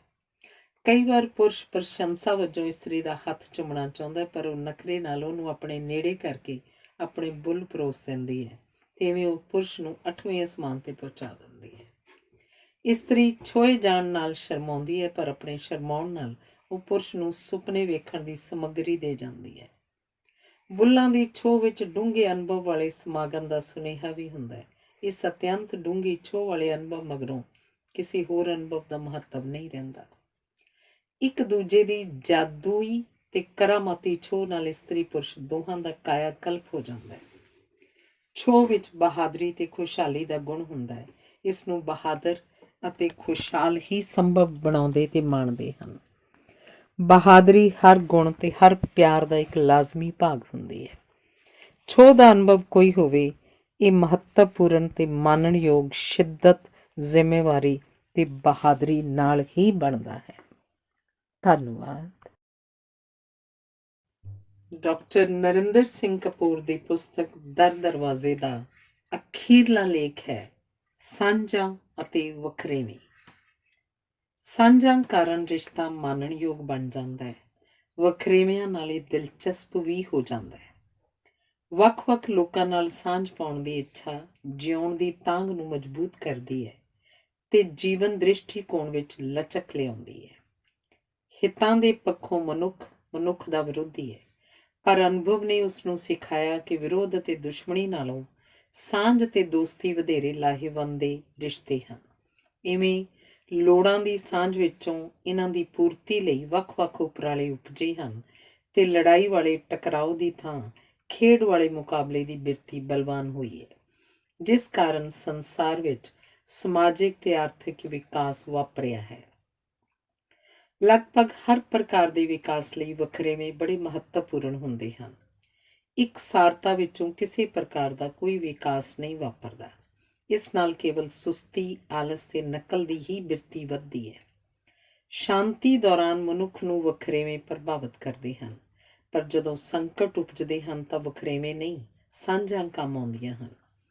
ਅੱਗ ਲੱਗੀ ਹੋਵੇ, ਹੜ੍ਹ ਆਇਆ ਹੋਵੇ, ਭੂਚਾਲ ਨੇ ਤਬਾਹੀ ਮਚਾਈ ਹੋਵੇ ਤਾਂ ਇਹ ਵੱਖ-ਵੱਖ ਮੁਸੀਬਤਾਂ ਸਭ ਦੇ ਸਾਂਝੇ ਯਤਨਾਂ ਨਾਲ ਹੀ ਹੱਲ ਹੁੰਦੀਆਂ ਹਨ। ਪਰੇਡ ਵਿੱਚ ਫੌਜੀ ਹੁੰਦੇ ਵੱਖਰੇ-ਵੱਖਰੇ ਹਨ, ਪਰ ਉਹਨਾਂ ਦੀ ਇੱਕੋ ਜਿਹੀ ਵਰਦੀ ਤੇ ਸਾਂਝੀ ਕਮਾਂਡ ਉਹਨਾਂ ਵਿੱਚ ਤਾਲਮੇਲ ਉਸਾਰ ਕੇ ਉਹਨਾਂ ਨੂੰ ਇੱਕ ਸਾਂਝੀ ਅਜਿੱਤ ਸ਼ਕਤੀ ਬਣਾ ਦਿੰਦੀ ਹੈ। ਸਹੇਲੀਆਂ ਦੀ ਟੋਲੀ ਵਿੱਚ ਜਾਂ ਦੋਸਤਾਂ ਦੀ ਚੌਕੜੀ ਵਿੱਚ ਸ਼ਖਸੀਅਤ ਦੇ ਪੱਖੋਂ ਜਿੰਨੇ ਵਧੇਰੇ ਵਖਰੇਵੇਂ ਹੋਣਗੇ, ਉਨੀਆਂ ਹੀ ਡੂੰਘੀਆਂ ਤੇ ਪੱਕੀਆਂ ਸਾਂਝਾਂ ਤੇ ਮਿੱਠੀਆਂ ਤੇ ਸਦੀਵੀ ਯਾਦਾਂ ਉਸਰਨਗੀਆਂ। ਵੱਖ-ਵੱਖ ਮਣਕੇ ਰਲ ਕੇ ਇੱਕ ਮਾਲਾ ਬਣ ਜਾਂਦੇ ਹਨ। ਸ਼ਕਤੀਸ਼ਾਲੀ ਪਰਿਵਾਰ ਉਹੀ ਹੁੰਦੇ ਹਨ ਜਿੱਥੇ ਹਰ ਕੋਈ ਵੱਖਰੇ ਢੰਗ ਨਾਲ, ਵੱਖਰੀ ਦਿਸ਼ਾ ਵਿੱਚ, ਵੱਖਰੇ ਉਦੇਸ਼ ਲਈ ਵੱਖਰੀ ਭਾਂਤ ਦੀ ਮਿਹਨਤ ਕਰਦਾ ਹੈ, ਪਰ ਪਰਿਵਾਰਕ ਜੀਵਨ ਸਭਨਾਂ ਦਾ ਸਾਂਝਾ ਹੁੰਦਾ ਹੈ। ਪਰਿਵਾਰ ਵਿੱਚ ਸ਼ਕਤੀ ਦਾ ਸਾਂਝਾ ਸਰੋਤ ਪਿਤਾ ਹੁੰਦਾ ਹੈ, ਜਦੋਂ ਕਿ ਮੋਹ ਮਮਤਾ ਦਾ ਨਿੱਘਾ ਰੱਜਵਾਂ ਤੇ ਸਾਂਝਾ ਚਸ਼ਮਾ ਮਾਂ ਹੁੰਦੀ ਹੈ ਤੇ ਬੱਚੇ ਮਾਪਿਆਂ ਦੇ ਵੱਖ-ਵੱਖ ਸੁਪਨਿਆਂ ਦੀ ਰੌਣਕ ਹੁੰਦੀ ਹਨ। ਮਾਂ ਦਾ ਪਿਆਰ ਵੰਡਣ ਦਾ ਢੰਗ ਹੀ ਅਜਿਹਾ ਹੁੰਦਾ ਕਿ ਹਰੇਕ ਨੂੰ 100% ਪਿਆਰ ਮਿਲਦਾ ਹੈ। ਪਰਿਵਾਰ ਦੇ ਹਰ ਜੀਅ ਦੀ ਉਮਰ ਤੇ ਰਿਸ਼ਤੇ ਦੇ ਵਖਰੇਵੇਂ ਦੇ ਬਾਵਜੂਦ ਹਰੇਕ ਦੀ ਹਰ ਕਿਸੇ ਨਾਲ ਪੀਡੀ ਸਾਂਝ ਹੁੰਦੀ ਹੈ। ਇਸ ਬਿਰਤੀ ਕਾਰਨ ਹੀ ਘਰ ਸੁਖਾਵੀਂ ਥਾਂ ਬਣ ਜਾਂਦਾ ਹੈ, ਜਿਸ ਵਿੱਚ ਬੱਚੇ ਤੇ ਮਾਪੇ ਰਲ ਕੇ ਵਿਕਾਸ ਕਰਦੇ ਹਨ। ਮਾਪਿਆਂ ਦੇ ਆਪਣੇ ਵਿਕਾਸ ਲਈ ਜ਼ਰੂਰੀ ਹੈ ਕਿ ਉਹ ਬੱਚਿਆਂ ਦੇ ਵਖਰੇਵਿਆਂ ਨੂੰ ਸਵੀਕਾਰ ਹੀ ਨਾ ਕਰਨ, ਸਗੋਂ ਵਖਰੇਵਿਆਂ ਨੂੰ ਵਿਕਸਿਤ ਵੀ ਕਰਨ ਤੇ ਹਰ ਕਿਸੇ ਦੀ ਉਡਾਣ ਲਈ ਵੱਖਰਾ ਅਸਮਾਨ ਸਿਰਜਣ।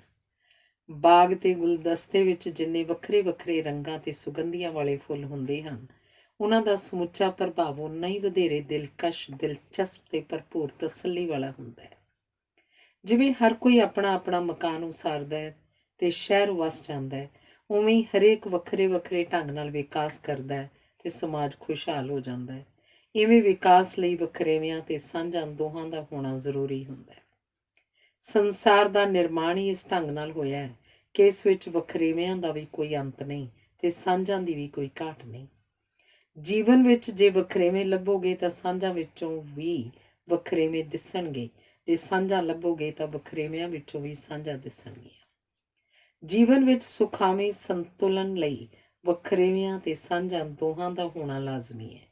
ਅਜਿਹਾ ਨਹੀਂ ਹੁੰਦਾ ਤਾਂ ਜੀਵਨ ਉਲਾਰ ਹੋ ਜਾਂਦਾ ਹੈ, ਸਮਾਜ ਵਿੱਚ ਖੜੋਤ ਆ ਜਾਂਦੀ ਹੈ, ਸਾਰੇ ਦੇਸ਼ ਦਾ ਸਮਾਂ ਤੇ ਸਾਧਨ ਅਜਾਈਂ ਜਾਣ ਲੱਗ ਪੈਂਦੇ ਹਨ ਤੇ ਵਰਦਾਨ ਕਲੰਕ ਬਣ ਜਾਂਦੇ ਹਨ।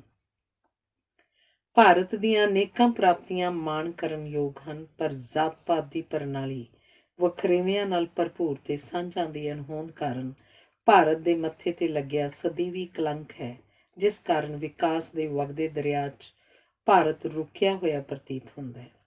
ਜ਼ਾਤ-ਪਾਤ ਨੇ ਭਾਰਤੀ ਸਮਾਜ ਵਿੱਚ ਸਾਂਝਾਂ ਨੂੰ ਕੁਚਲ ਕੇ ਵਖਰੇਵਿਆਂ ਨੂੰ ਖਾਈਆਂ ਤੇ ਵਿੱਥਾਂ ਬਣਾ ਕੇ ਇੱਕ ਦੂਜੇ ਪ੍ਰਤੀ ਨਫ਼ਰਤ ਦੇ ਬੀਜ ਬੋਏ ਹਨ, ਜਿਸ ਕਾਰਨ ਕਿਸੇ ਵੀ ਜ਼ਾਤ ਦੇ ਲੋਕ ਕਿਸੇ ਹੋਰ ਜ਼ਾਤ ਦੇ ਲੋਕਾਂ ਨੂੰ ਸਹਿਯੋਗ ਨਹੀਂ ਦਿੰਦੇ ਤੇ ਉਹਨਾਂ ਲਈ ਸਤਿਕਾਰਯੋਗ ਸ਼ਬਦਾਵਲੀ ਨਹੀਂ ਵਰਤਦੇ। ਭੰਡਣ ਨਿੰਦਣ ਵਾਲੀ ਨੀਵੀਂ ਭਾਸ਼ਾ ਵਿੱਚ ਹੀ ਗੱਲ ਕੀਤੀ ਜਾਂਦੀ ਹੈ। ਭਾਰਤ ਵਿੱਚ ਜਾਤੀ ਅਭਿਮਾਨ ਤੇ ਜਾਤੀ ਅਪਮਾਨ ਨੇ ਸਾਂਝਾਂ ਉਸਰਨ ਹੀ ਨਹੀਂ ਦਿੱਤੀਆਂ, ਸੋ ਪਰਸਪਰ ਸਤਿਕਾਰ ਦੀਆਂ ਸੰਭਾਵਨਾਵਾਂ ਉਜਾਗਰ ਹੀ ਨਹੀਂ ਹੋਈਆਂ। ਭਾਰਤ ਵਿੱਚ ਵੱਖ-ਵੱਖ ਜਾਤੀਆਂ, ਧਰਮਾਂ, ਸੱਭਿਆਚਾਰਾਂ ਤੇ ਭਾਸ਼ਾਵਾਂ ਦਾ ਹੋਣਾ ਸਾਡੀ ਸ਼ਕਤੀ ਨਹੀਂ, ਕਮਜ਼ੋਰੀ ਦਾ ਪ੍ਰਮਾਣ ਹੈ। ਇਹ ਵਖਰੇਵੇਂ ਵੰਨ-ਸੁਵੰਨਤਾ ਦੀ ਗਵਾਹੀ ਨਹੀਂ, ਸਹਿਣਸ਼ੀਲਤਾ ਤੇ ਸਾਂਝ ਦੀ ਘਾਟ ਦਾ ਸਬੂਤ ਹਨ।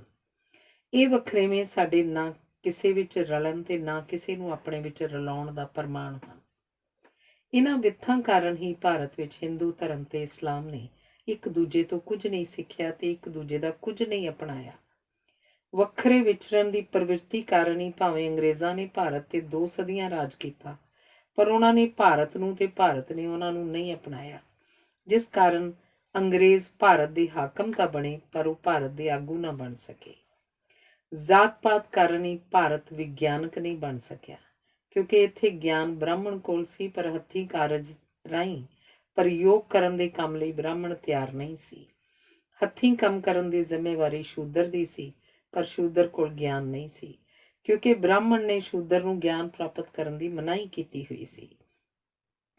ਇਵੇਂ ਇੱਕ ਹੀ ਵਿਅਕਤੀ ਵਿੱਚ ਗਿਆਨ ਤੇ ਪ੍ਰਯੋਗ ਦੀ ਸਾਂਝ ਨਾ ਹੋਣ ਕਾਰਨ ਭਾਰਤ ਵਿਗਿਆਨ ਦੇ ਮਾਰਗ ਤੇ ਚੱਲ ਹੀ ਨਹੀਂ ਸਕਿਆ ਤੇ ਸਿੱਟੇ ਵਜੋਂ ਅਜੋਕਾ ਭਾਰਤ ਵਿਗਿਆਨਕ ਦ੍ਰਿਸ਼ਟੀਕੋਣ ਅਪਣਾਉਣ ਦੀ ਥਾਂ ਅੰਧ ਵਿਸ਼ਵਾਸੀ ਹੋਣ ਤੇ ਆਧੁਨਿਕ ਹੋਣ ਦੀ ਥਾਂ ਪਰੰਪਰਾਵਾਦੀ ਹੋਣ 'ਚ ਸੰਤੁਸ਼ਟ ਹੈ। ਜ਼ਾਤ-ਪਾਤ ਦੀ ਬਿਰਤੀ ਕਾਰਨ ਹੀ ਭਾਰਤ ਦੀ ਹਰੇਕ ਸੰਸਥਾ, ਪਾਰਟੀ ਤੇ ਜਥੇਬੰਦੀ ਫੁੱਟ ਦਾ ਸ਼ਿਕਾਰ ਹੋਈ ਪਈ ਹੈ। ਸੰਸਾਰ ਵਿੱਚ ਧਰਮ ਵੱਖ-ਵੱਖ ਹਨ, ਪਰ ਵਿਗਿਆਨ ਇੱਕ ਹੈ ਤੇ ਇਹ ਸਾਰੇ ਵਿਸ਼ਵ ਦਾ ਸਾਂਝਾ ਹੈ। ਵਿਗਿਆਨ ਤੇ ਧਰਮ ਦੋਹਾਂ ਦੇ ਢੰਗ ਵੱਖਰੇ ਹਨ, ਪਰ ਸਾਂਝਾ ਉਦੇਸ਼ ਸੱਚ ਦੀ ਖੋਜ ਹੈ। ਇੱਕ ਦਿਨ ਆਵੇਗਾ ਜਦੋਂ ਵਿਗਿਆਨ ਧਾਰਮਿਕ ਹੋ ਜਾਏਗਾ ਤੇ ਧਰਮ ਵਿਗਿਆਨਕ ਹੋ ਜਾਏਗਾ, ਕਿਉਂਕਿ ਅਜਿਹੀ ਸਾਂਝ ਹੋਣ ਦੇ ਅਨੇਕਾਂ ਪ੍ਰਮਾਣ ਸਾਡੇ ਸਾਹਮਣੇ ਹਨ। ਜਿਵੇਂ ਨਦੀਆਂ ਅਨੇਕ ਹਨ, ਪਰ ਸਮੁੰਦਰ ਸਾਂਝਾ ਹੈ। ਵਿਸ਼ੇ ਅਨੇਕਾਂ ਹਨ, ਪਰ ਗਿਆਨ ਦਾ ਸਾਗਰ ਇੱਕ ਹੈ। ਖੇਡਾਂ ਵੰਨ-ਸੁਵੰਨੀਆਂ ਹਨ, ਪਰ ਹਰ ਕਿਸੇ ਦਾ ਉਦੇਸ਼ ਜਿੱਤਣਾ ਹੁੰਦਾ ਹੈ। ਵਿਚਾਰਧਾਰਾਵਾਂ, ਸੋਚਾਂ, ਚਿੰਤਨ, ਪ੍ਰਗਟਾਵੇ ਵੰਨ-ਸੁਵੰਨੇ ਹਨ, ਪਰ ਸਾਂਝਾ ਉਦੇਸ਼ ਮਨੁੱਖ ਦਾ ਮਾਨਸਿਕ ਤੇ ਬੌਧਿਕ ਵਿਕਾਸ ਹੈ। ਚੋਟੀਆਂ ਅਣਗਿਣਤ ਹਨ, ਪਰ ਐਵਰੈਸਟ ਸਾਰੀਆਂ ਦੇ ਸਿਰ ਦਾ ਤਾਜ ਹੈ। ਕਲਾ ਤੇ ਸੁੰਦਰਤਾ ਦੇ ਰੂਪ ਭਿੰਨ-ਭਿੰਨ ਹਨ, ਪਰ ਸੋਝ ਦੀ ਸਾਂਝ ਹੈ। ਵਿਦਵਾਨਾਂ ਦੀ ਰਾਏ ਘੜੀਆਂ ਦੇ ਵਕਤ ਵਾਂਗ ਵੱਖ-ਵੱਖ ਹੁੰਦੀ ਹੈ, ਪਰ ਉਹਨਾਂ ਵਿੱਚ ਤਰਕ ਤੇ ਵਿਦਵਤਾ ਦੀ ਸਾਂਝ ਹੁੰਦੀ ਹੈ। ਵਿਦਿਆ ਦਾ ਉਦੇਸ਼ ਵੱਖ-ਵੱਖ ਸੋਚਾਂ ਪ੍ਰਗਟਾਉਣਾ ਤੇ ਸਵੀਕਾਰਨਾ ਹੁੰਦਾ ਹੈ। ਸੰਸਾਰ ਦਾ ਸਮੁੱਚਾ ਆਰਥਿਕ, ਰਾਜਨੀਤਿਕ, ਕਲਾਤਮਕ ਵਿਕਾਸ ਵੱਖ-ਵੱਖ ਯਤਨਾਂ ਦਾ ਸਾਂਝਾ ਸਿੱਟਾ ਹੈ। ਸੋਚਾਂ ਦਾ ਵਖਰੇਵਾਂ ਤੇ ਹਿੱਤਾਂ ਦੀ ਸਾਂਝ ਖੁਸ਼ਹਾਲੀ ਦਾ ਪ੍ਰਮਾਣ ਹੁੰਦੀ ਹੈ। ਆਪਣੇ ਤੋਂ ਵੱਖਰੀ ਸੋਚ ਵਾਲੇ ਵਿਅਕਤੀ ਨੂੰ ਪ੍ਰਵਾਨ ਕਰਨ ਨਾਲ ਸਾਡੀ ਆਪਣੀ ਸੋਚ ਬਲਵਾਨ ਤੇ ਸਾਡੀ ਜ਼ਿੰਦਗੀ ਸੁਖਾਵੀਂ ਹੋ ਜਾਂਦੀ ਹੈ। ਜੇ ਪਤੀ ਪਤਨੀ ਵੱਖ-ਵੱਖ ਸੱਭਿਆਚਾਰਾਂ ਵਿੱਚੋਂ ਹੋਣ ਤਾਂ ਉਹ ਦੋ ਰਜਾਈਆਂ ਦਾ ਨਿੱਘ ਤੇ ਦੁੱਗਣੇ ਪਕਵਾਨਾਂ ਦਾ ਸਵਾਦ ਮਾਣਦੇ ਹਨ। ਜੇ ਉਦੇਸ਼ ਦੀ ਸਾਂਝ ਹੋਵੇ, ਜਿਵੇਂ ਪਤੀ ਪਤਨੀ ਦਾ ਸਾਂਝਾ ਉਦੇਸ਼ ਪਰਿਵਾਰ ਉਸਾਰਨਾ ਹੁੰਦਾ ਹੈ, ਤਾਂ ਵੱਖ-ਵੱਖ ਸੋਚ ਪ੍ਰਣਾਲੀਆਂ ਤੇ ਵਿਹਾਰਕ ਵਖਰੇਵਿਆਂ ਨੂੰ ਇਕਸੁਰ ਕਰਨਾ ਸੌਖਾ ਹੋ ਜਾਂਦਾ ਹੈ। ਜੇ ਸਾਂਝ ਡੂੰਘੀ ਹੋਵੇ ਤਾਂ ਇੱਕ ਦੂਜੇ ਦੀ ਵੱਖਰੀ ਵੱਖਰੀ ਅੱਖ ਸਾਂਝਾ ਸੁਪਨਾ ਵੇਖ ਸਕਦੀ ਹੈ। ਹੰਢਣਸਾਰ, ਸ਼ਕਤੀਸ਼ਾਲੀ ਤੇ ਸ਼ਿੱਦਤ ਭਰਿਆ ਪਿਆਰ ਦੋ ਸੁਤੰਤਰ ਸ਼ਖਸੀਅਤਾਂ ਵਿੱਚ ਹੀ ਸੰਭਵ ਹੁੰਦਾ ਹੈ। ਸੰਸਾਰ ਵਿੱਚ ਮਨੁੱਖ ਆਪਣੀਆਂ ਵੱਖ-ਵੱਖ ਸ਼ਕਤੀਆਂ ਪਿਆਰ ਦੇ ਮਾਧਿਅਮ ਨਾਲ ਹੋਰਾਂ ਨਾਲ ਸਾਂਝੀਆਂ ਕਰਨ ਆਉਂਦਾ ਹੈ। ਜੇ ਇਸਤਰੀ ਪੁਰਸ਼ ਦੇ ਗੁਣ ਲੱਛਣ ਧਰਤੀ ਤੇ ਆਕਾਸ਼ ਵਰਗੇ ਵੱਖਰੇ ਵੱਖਰੇ ਹੋਣ ਤਾਂ ਹੀ ਭਰਪੂਰ ਪਿਆਰ ਦੀ ਆਸ ਜਾਗਦੀ ਹੈ ਤੇ ਮਰਦਾਂ ਵਾਲੀ ਤਾਕਤ ਔਰਤਾਂ ਵਾਲੀ ਕੋਮਲਤਾ ਨਾਲ ਰਲ ਕੇ ਜ਼ਿੰਦਗੀ ਦੀ ਕਿੱਕਲੀ ਕਲੀਰ ਬਣ ਜਾਂਦੀ ਹੈ। ਸਮਾਜ ਦੀਆਂ ਬਹੁਤੀਆਂ ਸਮੱਸਿਆਵਾਂ ਸੋਚ ਤੇ ਵਿਹਾਰ ਦੇ ਵਖਰੇਵਿਆਂ ਨੂੰ ਨਾ ਕੇਵਲ ਨਾ ਸਵੀਕਾਰਨ ਕਰਕੇ ਉਪਜਦੀਆਂ ਹਨ। ਸਮਝਣ ਦੀ ਲੋੜ ਹੈ ਕਿ ਕੋਈ ਗਲਤ ਸਹੀ ਨਹੀਂ ਹੁੰਦਾ। ਵੱਖਰੇ ਪਿਛੋਕੜ ਤੇ ਸੰਦਰਭ ਕਾਰਨ ਹਰ ਕੋਈ ਵੱਖਰੇ ਢੰਗ ਨਾਲ ਸੋਚਦਾ ਹੈ। ਕੰਜੂਸ ਹੋਰ ਤਰ੍ਹਾਂ ਸੋਚਦਾ ਹੈ, ਸ਼ਾਹ ਖਰਚ ਹੋਰ ਤਰ੍ਹਾਂ ਸੋਚਦਾ ਹੈ, ਪੁਰਸ਼ ਹੋਰ ਤਰ੍ਹਾਂ ਸੋਚਦਾ ਹੈ, ਇਸਤਰੀ ਹੋਰ ਤਰ੍ਹਾਂ ਸੋਚਦੀ ਹੈ। ਆਪਣੀ ਆਪਣੀ ਥਾਂ ਹਰ ਕੋਈ ਸਹੀ ਹੁੰਦਾ, ਕਿਉਂਕਿ ਦੂਜੇ ਸਾਡੇ ਵਾਂਗ ਨਹੀਂ ਸੋਚਦੇ ਖਰਚਦੇ, ਇਸ ਲਈ ਉਹ ਸਾਨੂੰ ਗਲਤ ਪ੍ਰਤੀਤ ਹੁੰਦੇ ਹਨ। ਸੋਚ ਦੇ ਵਖਰੇਵਿਆਂ ਕਾਰਨ ਹੀ ਘੋੜ ਦੌੜਾਂ ਹੁੰਦੀਆਂ ਹਨ। ਸੋਚਾਂ ਦੇ ਵਖਰੇਵੇਂ ਕਾਰਨ ਹੀ ਛੜੇ ਤੇ ਵਿਆਹੇ ਹੋਏ ਇੱਕ ਦੂਜੇ ਤੇ ਤਰਸ ਖਾਂਦੇ ਹਨ। ਹਰ ਸਮਾਜ ਕੋਲ ਵੱਖਰੀ ਭਾਂਤ ਦਾ ਗਿਆਨ ਹੁੰਦਾ, ਇਸ ਕਰਕੇ ਹਰ ਸਮਾਜ ਭਾਸ਼ਾ ਵੀ ਵੱਖਰੀ ਬੋਲਦਾ ਹੈ।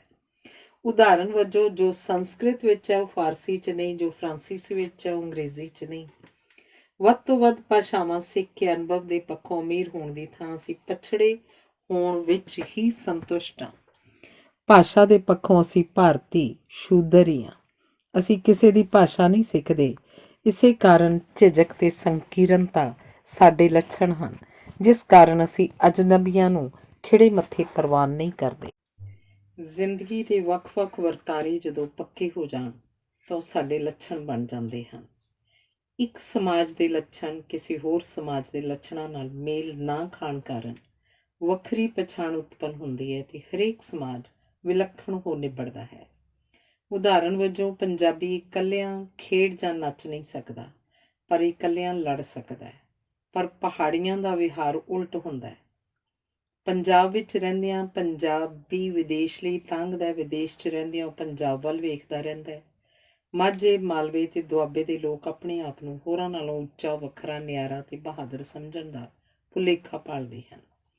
ਪੰਜਾਬੀਆਂ ਦੇ ਹਰ ਹੀਲੇ ਵਿਦੇਸ਼ ਜਾਣ ਦੇ ਵਰਤਾਰੇ ਕਾਰਨ ਪੰਜਾਬ ਦਾ ਗੁਆਂਢ ਹਰਿਆਣਾ, ਰਾਜਸਥਾਨ, ਕਸ਼ਮੀਰ ਜਾਂ ਹਿਮਾਚਲ ਨਹੀਂ, ਕੈਨੇਡਾ, ਅਮਰੀਕਾ, ਇੰਗਲੈਂਡ ਤੇ ਆਸਟ੍ਰੇਲੀਆ ਹਨ। ਸਾਂਝਾਂ ਤੇ ਵਖਰੇਵਿਆਂ ਦਾ ਪ੍ਰਗਟਾਵਾ ਸਭ ਤੋਂ ਵਧੇਰੇ ਇਸਤਰੀ ਪੁਰਸ਼ ਦੇ ਪਰਸਪਰ ਵਿਹਾਰ ਵਿੱਚ ਉਘੜਦਾ ਹੈ। ਇਸਤਰੀ ਪੁਰਸ਼ ਸੰਬੰਧਾਂ ਵਿੱਚ ਸਾਂਝਾਂ ਮਜ਼ਬੂਤ ਹੁੰਦੀਆਂ ਹਨ, ਪਰ ਵਖਰੇਵੇਂ ਕਮਜ਼ੋਰ ਨਹੀਂ ਹੁੰਦੇ।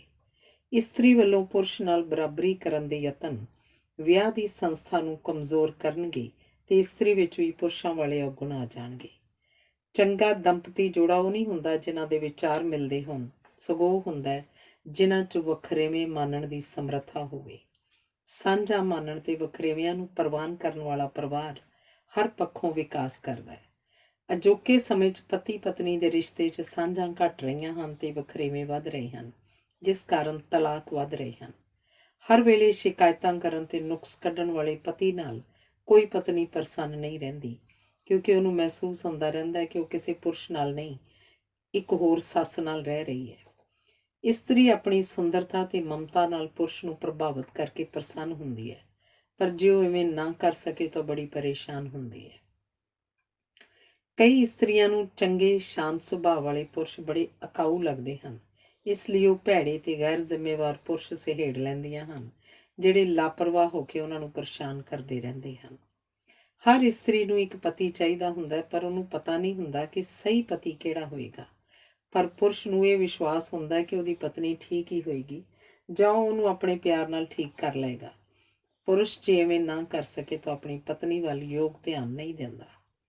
ਇਸਤਰੀ ਨੂੰ ਕੋਈ ਨਾ ਕੋਈ ਸਰੀਰਕ, ਮਾਨਸਿਕ ਜਾਂ ਸਮਾਜਿਕ ਦੁੱਖ ਉਡੀਕ ਰਿਹਾ ਹੁੰਦਾ ਹੈ, ਜਦੋਂ ਕਿ ਕੋਈ ਨਾ ਕੋਈ ਆਰਥਿਕ, ਪ੍ਰਬੰਧਕੀ ਜਾਂ ਪਰਿਵਾਰਕ ਸਮੱਸਿਆ ਪੁਰਸ਼ ਦਾ ਪਿੱਛਾ ਕਰਦੀ ਰਹਿੰਦੀ ਹੈ। ਪੁਰਸ਼ ਨੂੰ ਉਦੋਂ ਬੜੀ ਪਰੇਸ਼ਾਨੀ ਹੁੰਦੀ ਹੈ ਜਦੋਂ ਸੋਚਦਾ ਹੈ ਕਿ ਉਹ ਆਪਣੀ ਪਤਨੀ ਨੂੰ ਬੜਾ ਪਿਆਰ ਕਰਦਾ ਹੈ, ਪਰ ਪਤਨੀ ਪਿਆਰ ਦੀ ਘਾਟ ਦੀ ਸ਼ਿਕਾਇਤ ਕਰਦੀ ਹੈ। ਰੋਸਿਆਂ ਤੇ ਮਨੇਵਿਆਂ ਦੇ ਵਾਤਾਵਰਣ 'ਚ ਇਸਤਰੀ ਪੁਰਸ਼ ਦੇ ਆਪਸੀ ਸੰਬੰਧ ਅਨੇਕਾਂ ਵਖਰੇਵਿਆਂ ਦੇ ਬਾਵਜੂਦ ਪਰਿਵਾਰਕ ਜ਼ਿੰਦਗੀ ਦੀਆਂ ਜ਼ਿੰਮੇਵਾਰੀਆਂ ਤੋਂ ਉਪਜੀਆਂ ਪੀੜ੍ਹੀਆਂ ਸਾਂਝਾਂ ਕਾਰਨ ਬਣੇ ਰਹਿੰਦੇ ਹਨ। ਜਿੰਨਾ ਚਿਰ ਸਾਂਝਾਂ ਵਖਰੇਵਿਆਂ ਨਾਲੋਂ ਵਧੇਰੇ ਸ਼ਕਤੀ ਵਾਲੀਆਂ ਰਹਿੰਦੀਆਂ ਹਨ, ਰਿਸ਼ਤਾ ਸੁਖਾਵਾਂ ਬਣਿਆ ਰਹਿੰਦਾ ਹੈ। ਪਰ ਜੇ ਸਾਂਝਾਂ ਕਮਜ਼ੋਰ ਤੇ ਵਖਰੇਵੇਂ ਭਾਰੂ ਹੋ ਜਾਣ ਤਾਂ ਅਨੇਕਾਂ ਸਮੱਸਿਆਵਾਂ ਉਪਜਦੀਆਂ ਹਨ। ਪਤੀ ਪਤਨੀ ਦੇ ਆਪਸੀ ਰਿਸ਼ਤੇ ਵਿੱਚ ਤੇ ਸਮਾਜ ਵਿੱਚ ਸਭ ਤੋਂ ਵੱਡੀ ਸਮੱਸਿਆ ਆਪਣੀ ਪਛਾਣ ਸਥਾਪਿਤ ਕਰਨ ਦੀ ਹੁੰਦੀ ਹੈ। ਆਪਣੀ ਪਛਾਣ ਵਾਸਤੇ ਇਸਤਰੀ ਰਿਸ਼ਤਿਆਂ ਦਾ ਹਵਾਲਾ ਦਿੰਦੀ ਹੈ। ਉਹ ਆਪਣੀ ਪਛਾਣ ਅਕਸਰ ਪਿਤਾ ਜਾਂ ਪਤੀ ਰਾਹੀਂ ਕਰਵਾਉਣਾ ਚਾਹੁੰਦੀ ਹੈ, ਜਦੋਂ ਕਿ ਪੁਰਸ਼ ਆਪਣੀ ਪਛਾਣ ਅਹੁਦੇ, ਆਮਦਨ ਤੇ ਜਾਇਦਾਦ ਨਾਲ ਕਰਵਾਉਂਦਾ ਹੈ। ਇਸਤਰੀ ਨਿੱਘ ਅਤੇ ਖੁਸ਼ੀ ਉਪਜਾਉਣ ਤੇ ਪ੍ਰਗਟਾਉਣ 'ਚ ਮਾਹਿਰ ਹੁੰਦੀ ਹੈ। ਪੁਰਸ਼ ਰੋਹ ਪਾਉਣ ਤੇ ਹੁਕਮ ਦੇਣ 'ਚ ਨਿਪੁੰਨ ਹੁੰਦਾ ਹੈ। ਹਰੇਕ ਪੁਰਸ਼ ਸਿਆਣਾ ਕਹੇ ਜਾਣਾ ਤੇ ਹਰੇਕ ਇਸਤਰੀ ਸੋਹਣੀ ਅਖਵਾਏ ਜਾਣਾ ਪਸੰਦ ਕਰਦੀ ਹੈ। ਸੁਪਨਿਆਂ ਤੇ ਸੰਸਿਆਂ ਨਾਲ ਇਸਤਰੀ ਦਾ ਨਿਰੰਤਰ ਵਾਹ ਪੈਂਦਾ ਹੈ, ਜਦੋਂ ਕਿ ਮਜਬੂਰੀਆਂ ਤੇ ਪਰੇਸ਼ਾਨੀਆਂ ਪੁਰਸ਼ਾਂ ਦਾ ਹਰ ਥਾਂ ਰਾਹ ਰੋਕਦੀਆਂ ਹਨ। ਇਸਤਰੀ ਜਿਸ ਨੂੰ ਪਿਆਰ ਕਰਦੀ ਹੈ ਉਸ 'ਤੇ ਆਪਣਾ ਹੱਕ ਜਤਾਏ ਬਿਨਾਂ ਨਹੀਂ ਰਹਿੰਦੀ। ਪੁਰਸ਼ ਜਿਸ ਇਸਤਰੀ ਨੂੰ ਪਿਆਰ ਕਰਦਾ ਹੈ ਉਸ 'ਤੇ ਹੁਕਮ ਚਲਾਏ ਬਿਨਾਂ ਨਹੀਂ ਰਹਿੰਦਾ। ਪੁਰਸ਼ ਦੀ ਬੇਨਤੀ ਵੀ ਹੁਕਮ ਤੇ ਇਸਤਰੀ ਦਾ ਹੁਕਮ ਵੀ ਬੇਨਤੀ ਹੁੰਦੀ ਹੈ। ਕਈ ਇਸਤਰੀਆਂ ਆਪਣੀ ਪਛਾਣ ਤੇ ਥਾਂ ਬਣਾਉਣ ਵਾਸਤੇ ਆਪਣੀ ਸਮਰੱਥਾ ਨਾਲੋਂ ਵਧੇਰੇ ਜ਼ਿੰਮੇਵਾਰੀਆਂ ਚੁੱਕ ਕੇ ਅਣਮੰਗੀਆਂ ਕੁਰਬਾਨੀਆਂ ਕਰਦੀਆਂ ਰਹਿੰਦੀਆਂ ਹਨ ਤੇ ਆਪਣੀਆਂ ਇੱਛਾਵਾਂ ਨੂੰ ਨਿਰੰਤਰ ਕੁਚਲਣ ਕਾਰਨ ਹੀਣਤਾ ਤੇ ਮਾਨਸਿਕ ਰੋਗਾਂ ਦਾ ਸ਼ਿਕਾਰ ਹੋ ਜਾਂਦੀਆਂ ਹਨ। ਇਵੇਂ ਉਹ ਸਾਂਝਾਂ ਉਸਾਰਦੀਆਂ ਸਾਰੇ ਵਖਰੇਵੇਂ ਕੁਚਲ ਦਿੰਦੀਆਂ ਹਨ। ਘਰੋਂ ਬਾਹਰਲੇ ਵਿਹਾਰ ਤੇ ਵਿਸ਼ੇਸ਼ ਕਰਕੇ ਬਾਜ਼ਾਰ ਵਿੱਚ ਇਸਤਰੀ ਪੁਰਸ਼ ਦੇ ਵਿਹਾਰ ਵਿੱਚ ਸਾਂਝਾਂ ਨਾਲੋਂ ਵਖਰੇਵੇਂ ਵਧੇਰੇ ਉਗੜਦੇ ਹਨ। ਪੁਰਸ਼ ਨੂੰ ਸਪਸ਼ਟ ਭਾਂਤ ਪਤਾ ਹੁੰਦਾ ਹੈ ਕਿ ਉਹਨੇ ਕੀ ਖਰੀਦਣਾ ਹੈ। ਇਸਤਰੀ ਨੂੰ ਲਗਭਗ ਹੀ ਪਤਾ ਹੁੰਦਾ ਹੈ ਕਿ ਇਸ ਕਰਕੇ ਇਸਤਰੀਆਂ ਬਾਜ਼ਾਰ ਵਿੱਚ ਵਧੇਰੇ ਸਮਾਂ ਗੁਜ਼ਾਰਦੀਆਂ ਹਨ ਤੇ ਵਧੇਰੇ ਦੁਕਾਨਾਂ 'ਤੇ ਜਾਂਦੀਆਂ ਹਨ। ਪੁਰਸ਼ ਚੀਜ਼ਾਂ ਖਰੀਦਣ ਜਾਂਦੇ ਹਨ, ਇਸਤਰੀਆਂ ਖਰੀਦਣ ਨਾਲੋਂ ਵਧੇਰੇ ਵੇਖਣ ਜਾਂਦੀਆਂ ਹਨ ਕਿ ਬਾਜ਼ਾਰ 'ਚ ਪਹਿਨਣ ਵਰਤਣ ਵਾਲਾ ਕੀ ਨਵਾਂ ਆਇਆ ਹੈ। ਸੋਚ ਤੇ ਪਸੰਦ ਦੇ ਵਖਰੇਵਿਆਂ ਕਾਰਨ ਹੀ ਅਕਸਰ ਪੁਰਸ਼ ਇਸਤਰੀਆਂ ਨਾਲ ਬਾਜ਼ਾਰ ਨਹੀਂ ਜਾਂਦੇ। ਘਰ ਅੰਦਰ ਪੁਰਸ਼ ਅੱਜ ਬਾਰੇ ਸੋਚਦੇ ਹਨ, ਇਸਤਰੀਆਂ ਭਵਿੱਖ ਬਾਰੇ ਸੋਚਣ ਵਿੱਚ ਮਾਹਰ ਹੁੰਦੀਆਂ ਹਨ। ਉਹ ਮੁਸਕਰਾਹਟ ਨੂੰ ਪਿਆਰ, ਪਿਆਰ ਨੂੰ ਵਿਆਹ, ਵਿਆਹ ਨੂੰ ਪਰਿਵਾਰ ਦੇ ਅਰਥਾਂ ਵਿੱਚ ਲੈਂਦੀਆਂ ਹਨ। ਇਸਤਰੀਆਂ ਸਵੇਰੇ ਹੀ, ਦੁਪਹਿਰ ਤੇ ਰਾਤ ਦੇ ਭੋਜਨ ਬਾਰੇ, ਕਿਸੇ ਸਮਾਗਮ ਦਾ ਕਾਰਡ ਮਿਲਦਿਆਂ ਹੀ ਉਸ ਦਿਨ ਪਾਉਣ ਵਾਲੇ ਕੱਪੜਿਆਂ ਬਾਰੇ ਸੋਚਣ ਲੱਗ ਪੈਂਦੀਆਂ ਹਨ। ਇਹ ਬੜੇ ਵੱਡੇ ਗੁਣ ਹਨ, ਕਿਉਂਕਿ ਅਜਿਹੀ ਸੋਚ ਇਸਤਰੀਆਂ ਨੂੰ ਅੱਕਣ ਤੱਕਣ ਨਹੀਂ ਦਿੰਦੀ। ਇਸਤਰੀਆਂ 'ਚ ਸਹੀ ਹੋਣ ਦੀ ਤਾਂਘ ਵੀ ਵਧੇਰੇ ਹੁੰਦੀ ਹੈ। ਉਹ ਅਵਸਰ ਅਨੁਸਾਰ ਸਹੀ ਕੱਪੜੇ, ਮਹਿਮਾਨ ਅਨੁਸਾਰ ਸਹੀ ਭੋਜਨ, ਵਿਅਕਤੀ ਅਨੁਸਾਰ ਸਹੀ ਗੱਲਬਾਤ, ਰਿਸ਼ਤੇ ਅਨੁਸਾਰ ਸਹੀ ਲੈਣ ਦੇਣ ਆਦਿ ਬਾਰੇ ਵਧੇਰੇ ਸੁਚੇਤ ਹੁੰਦੀਆਂ ਹਨ, ਜਦੋਂ ਕਿ ਪੁਰਸ਼ ਅਸਫਲਤਾ, ਹਾਰ, ਨਾਕਾਮੀ, ਗਲਤੀ ਤੇ ਘਾਟੇ ਆਦਿ ਦੀ ਪਰਵਾਹ ਨਹੀਂ ਕਰਦੇ। ਸੰਕਟ ਵਿੱਚ ਤੇ ਵਿਸ਼ੇਸ਼ ਕਰਕੇ ਬੱਚਿਆਂ ਦੀ ਸੁਰੱਖਿਆ ਨੂੰ ਖਤਰੇ ਵੇਲੇ ਇਸਤਰੀ ਕੋਮਲ ਨਹੀਂ ਰਹਿੰਦੀ ਤੇ ਰੱਬ ਦੀ ਵੀ ਪਰਵਾਹ ਨਹੀਂ ਕਰਦੀ। ਇਸਤਰੀਆਂ ਵਿੱਚ ਦੂਜਿਆਂ ਦੇ ਵਿਹਾਰ ਵਿਚਲੇ ਦੋਸ਼ ਉਘਾੜਨ ਤੇ ਪੁਣ-ਛਾਣ ਕਰਨ ਦੀ ਪ੍ਰਵਿਰਤੀ ਵਧੇਰੇ ਹੁੰਦੀ ਹੈ, ਪਰ ਪੁਰਸ਼ ਪਰਵਾਹ ਨਹੀਂ ਕਰਦੇ ਕਿ ਦੂਜੇ ਉਹਨਾਂ ਬਾਰੇ ਕੀ ਸੋਚਦੇ ਕਹਿੰਦੇ ਹਨ। ਕਈ ਵਰਤਾਰੇ ਸਾਂਝਾਂ ਵਖਰੇਵਿਆਂ ਤੋਂ ਮੁਕਤ ਵੀ ਹੁੰਦੇ ਹਨ। ਗਾਲ ਕੱਢੀ ਪੁਰਸ਼ ਨੂੰ ਜਾਂਦੀ ਹੈ, ਸੰਬੰਧਤ ਇਸਤਰੀ ਨਾਲ ਹੁੰਦੀ ਹੈ। ਅਸੀਸ ਦਿੱਤੀ ਪਤਨੀ ਨੂੰ ਜਾਂਦੀ ਹੈ, ਪਰ ਇਹ ਹੁੰਦੀ ਪਤੀ ਲਈ ਹੈ। ਜੇ ਦੋਵੇਂ ਧਿਰਾਂ ਬਰਾਬਰ ਹੋਣ ਤਾਂ ਵੇਖਿਆ ਜਾਂਦਾ ਹੈ ਕਿ ਸਹੀ ਕੌਣ ਹੈ। ਦੋ ਹੱਥ ਇੱਕ ਦੂਜੇ ਨੂੰ ਧੋਂਦੇ ਹਨ, ਪਰ ਚਿਹਰੇ ਨੂੰ ਧੋਣ ਵੇਲੇ ਇਹ ਦੋਵੇਂ ਰਲ ਜਾਂਦੇ ਹਨ। ਪੁਰਸ਼ ਪੂਰਨ ਮਾਲਕੀ ਚਾਹੁੰਦਾ ਹੈ, ਇਸਤਰੀ ਭਾਈਵਾਲੀ ਦੀ ਚਾਹਵਾਨ ਹੁੰਦੀ ਹੈ। ਸ਼ਰਾਬੀ ਤੇ ਨਸ਼ਈ ਵੱਖਰੀ ਕਿਸਮ ਦੇ ਅਪਰਾਧ ਕਰਦੇ ਹਨ। ਜਿਵੇਂ ਲਾਟਰੀਏ ਤੇ ਜੁਆਰੀਏ ਲਾਪਰਵਾਹੀ ਕਾਰਨ ਵੱਖ-ਵੱਖ ਰਫ਼ਤਾਰ ਨਾਲ ਬਰਬਾਦ ਹੁੰਦੇ ਹਨ, ਉਵੇਂ ਹੀ ਵੱਖ-ਵੱਖ ਸਮਾਜ ਤੇ ਵਿਅਕਤੀ ਸਾਂਝਾਂ ਤੇ ਵਖਰੇਵਿਆਂ ਪ੍ਰਤੀ ਲਾਪਰਵਾਹ ਹੋ ਕੇ ਵਿਕਾਸ ਘੱਟ ਕਰਦੇ ਹਨ ਤੇ ਨਿੱਘਰਦੇ ਵਧੇਰੇ ਹਨ। ਜਦੋਂ ਤੱਕ ਵਖਰੇਵਿਆਂ ਤੇ ਭਿੰਨਤਾਵਾਂ ਨੂੰ ਖਿੜੇ ਮੱਥੇ ਪ੍ਰਵਾਨ ਨਹੀਂ ਕੀਤਾ ਜਾਂਦਾ, ਅਸੀਂ ਅਨੁਭਵ ਦੇ ਪੱਖੋਂ ਖੇਤਰੀ ਤੇ ਪ੍ਰਾਂਤਕ ਹੀ ਰਹਾਂਗੇ। ਆਲਮੀ ਸੋਚ ਦੇ ਧਾਰਨੀ ਨਹੀਂ ਬਣ ਸਕਾਂਗੇ। ਅਮੀਰ, ਖੁਸ਼ਹਾਲ ਤੇ ਵਿਕਾਸਮਈ ਸਮਾਜਾਂ ਵਿੱਚ ਨਿਵੇਕਲੇ ਤੇ ਵੱਖਰੇ ਹੋਣ ਦਾ ਵਧੇਰੇ ਯਤਨ ਕੀਤਾ ਜਾਂਦਾ ਹੈ, ਜਦੋਂ ਕਿ ਗਰੀਬ ਤੇ ਪਰੰਪਰਾਗਤ ਸਮਾਜਾਂ ਵਿੱਚ ਨਕਲ ਦੀ ਪ੍ਰਵਿਰਤੀ ਬਲਵਾਨ ਹੁੰਦੀ ਹੈ। ਸਿੱਖਿਆ ਦਾ ਉਦੇਸ਼ ਵੰਨ ਸੁਵੰਨੇ ਵਿਚਾਰਾਂ ਨੂੰ ਸੁਣਨ ਤੇ ਪ੍ਰਗਟਾਉਣ ਦਾ ਗੁਣ ਉਪਜਾਉਣਾ ਹੁੰਦਾ ਹੈ। ਯੂਨੀਵਰਸਿਟੀ ਵਿੱਚ ਜੇ ਵਿਚਾਰਾਂ ਦੇ ਪ੍ਰਗਟਾਵੇ ਦੀ ਖੁੱਲ੍ਹ ਨਾ ਹੋਵੇ ਤਾਂ ਇੱਕ ਵੱਡਾ ਸਕੂਲ ਹੀ ਲੱਗਦੀ ਹੈ। ਵਿਅਕਤੀ ਤੇ ਸਮਾਜ ਦੇ ਵਿਕਾਸ ਲਈ ਸਾਂਝਾਂ ਵਾਂਗ ਵੱਖਰੇਵੇਂ ਤੇ ਵੱਖਰੇਵਿਆਂ ਵਾਂਗ ਸਾਂਝਾਂ ਦਾ ਹੋਣਾ ਜ਼ਰੂਰੀ ਹੁੰਦਾ ਹੈ। ਜਦੋਂ ਸਾਂਝਾਂ ਜਾਂ ਵੱਖਰੇਵੇਂ ਮੁੱਕ ਜਾਣਗੇ ਤਾਂ ਸੱਭਿਅਤਾ ਦਾ ਪੁੱਠਾ ਗੇੜਾ ਚੱਲੇਗਾ ਤੇ ਹਜ਼ਾਰਾਂ ਸਾਲਾਂ ਦੀਆਂ ਮਨੁੱਖੀ ਪ੍ਰਾਪਤੀਆਂ ਕੁਝ ਸਦੀਆਂ ਵਿੱਚ ਹੀ ਲੋਪ ਹੋ ਜਾਣਗੀਆਂ। ਜਦੋਂ ਕਿਸੇ ਦੇਸ਼ ਵਿੱਚ ਵੱਖਰੇਵਿਆਂ ਤੇ ਸਾਂਝਾਂ ਦੀ ਭਰਪੂਰ ਵੰਨ ਸੁਵੰਨਤਾ ਹੁੰਦੀ ਹੈ ਤਾਂ ਉਹ ਦੇਸ਼ ਤੋਂ ਵਿਕਾਸ ਕਰਕੇ ਸੱਭਿਅਤਾ ਬਣ ਜਾਂਦੇ ਹਨ, ਤੇ ਜਦੋਂ ਵੱਖਰੇਵੇਂ ਕਮਜ਼ੋਰ ਤੇ ਸਾਂਝਾਂ ਦੁਖਦਾਈ ਬਣ ਜਾਂਦੀਆਂ ਹਨ ਤਾਂ ਸੱਭਿਅਤਾਵਾਂ ਸੁੰਗੜ ਕੇ ਦੇਸ਼ ਬਣ ਜਾਂਦੀਆਂ ਹਨ। ਮਿਸਰ, ਚੀਨ, ਯੂਨਾਨ, ਭਾਰਤ ਆਦਿ ਕਿਸੇ ਵੇਲੇ ਸੱਭਿਅਤਾਵਾਂ ਦੇ ਨਾਂ ਸਨ, ਪਰ ਹੁਣ ਇਹ ਕੇਵਲ ਦੇਸ਼ਾਂ ਦੇ ਹੀ ਨਾਮ ਹਨ। ਅਜੋਕੇ ਸਮੇਂ ਦੀ ਲੋੜ ਹੈ ਕਿ ਵੱਖਰੇਵਿਆਂ ਦੀ ਅਮੀਰੀ ਤੇ ਸਾਂਝਾਂ ਦੀ ਖੁਸ਼ਹਾਲੀ ਨਾਲ ਅਸੀਂ ਵਿਸ਼ਵ ਨਾਗਰਿਕ ਬਣੀਏ। ਜਿਹੜੇ ਕੇਵਲ ਵੱਖਰੇਵਿਆਂ ਦੇ ਮਤਵਾਲੇ ਹਨ ਉਹਨਾਂ ਨੂੰ ਸਾਂਝਾਂ ਦਾ ਮਹੱਤਵ ਸਮਝਣਾ ਚਾਹੀਦਾ ਹੈ। ਜਿਹੜੇ ਕੇਵਲ ਸਾਂਝਾਂ ਦਾ ਗੁਣਗਾਨ ਕਰਦੇ ਹਨ ਉਹਨਾਂ ਨੂੰ ਵਿਕਾਸ ਵਿੱਚ ਵੱਖਰੇਵਿਆਂ ਦਾ ਪਾਇਆ ਯੋਗਦਾਨ ਪਛਾਣਨਾ ਚਾਹੀਦਾ ਹੈ। ਸਾਂਝਾਂ ਤੇ ਵੱਖਰੇਵੇਂ ਜ਼ਿੰਦਗੀ ਲਈ ਹਵਾ ਤੇ ਪਾਣੀ ਵਾਂਗ ਜ਼ਰੂਰੀ ਹੀ ਨਹੀਂ, ਲਾਜ਼ਮੀ ਵੀ ਹਨ। ਇਹ ਵੱਖਰੇ ਤਾਂ ਹਨ ਹੀ, ਪਰ ਇਹਨਾਂ ਨਾਲ ਸਾਂਝ ਵੀ ਬੜੀ ਹੈ। ਵੱਖਰੇਵਿਆਂ ਵੱਲ ਹੀ ਧਿਆਨ ਨਾ ਦਿਓ, ਸਾਂਝਾਂ ਵਿੱਚ ਵੀ ਦਿਲਚਸਪੀ ਲਓ।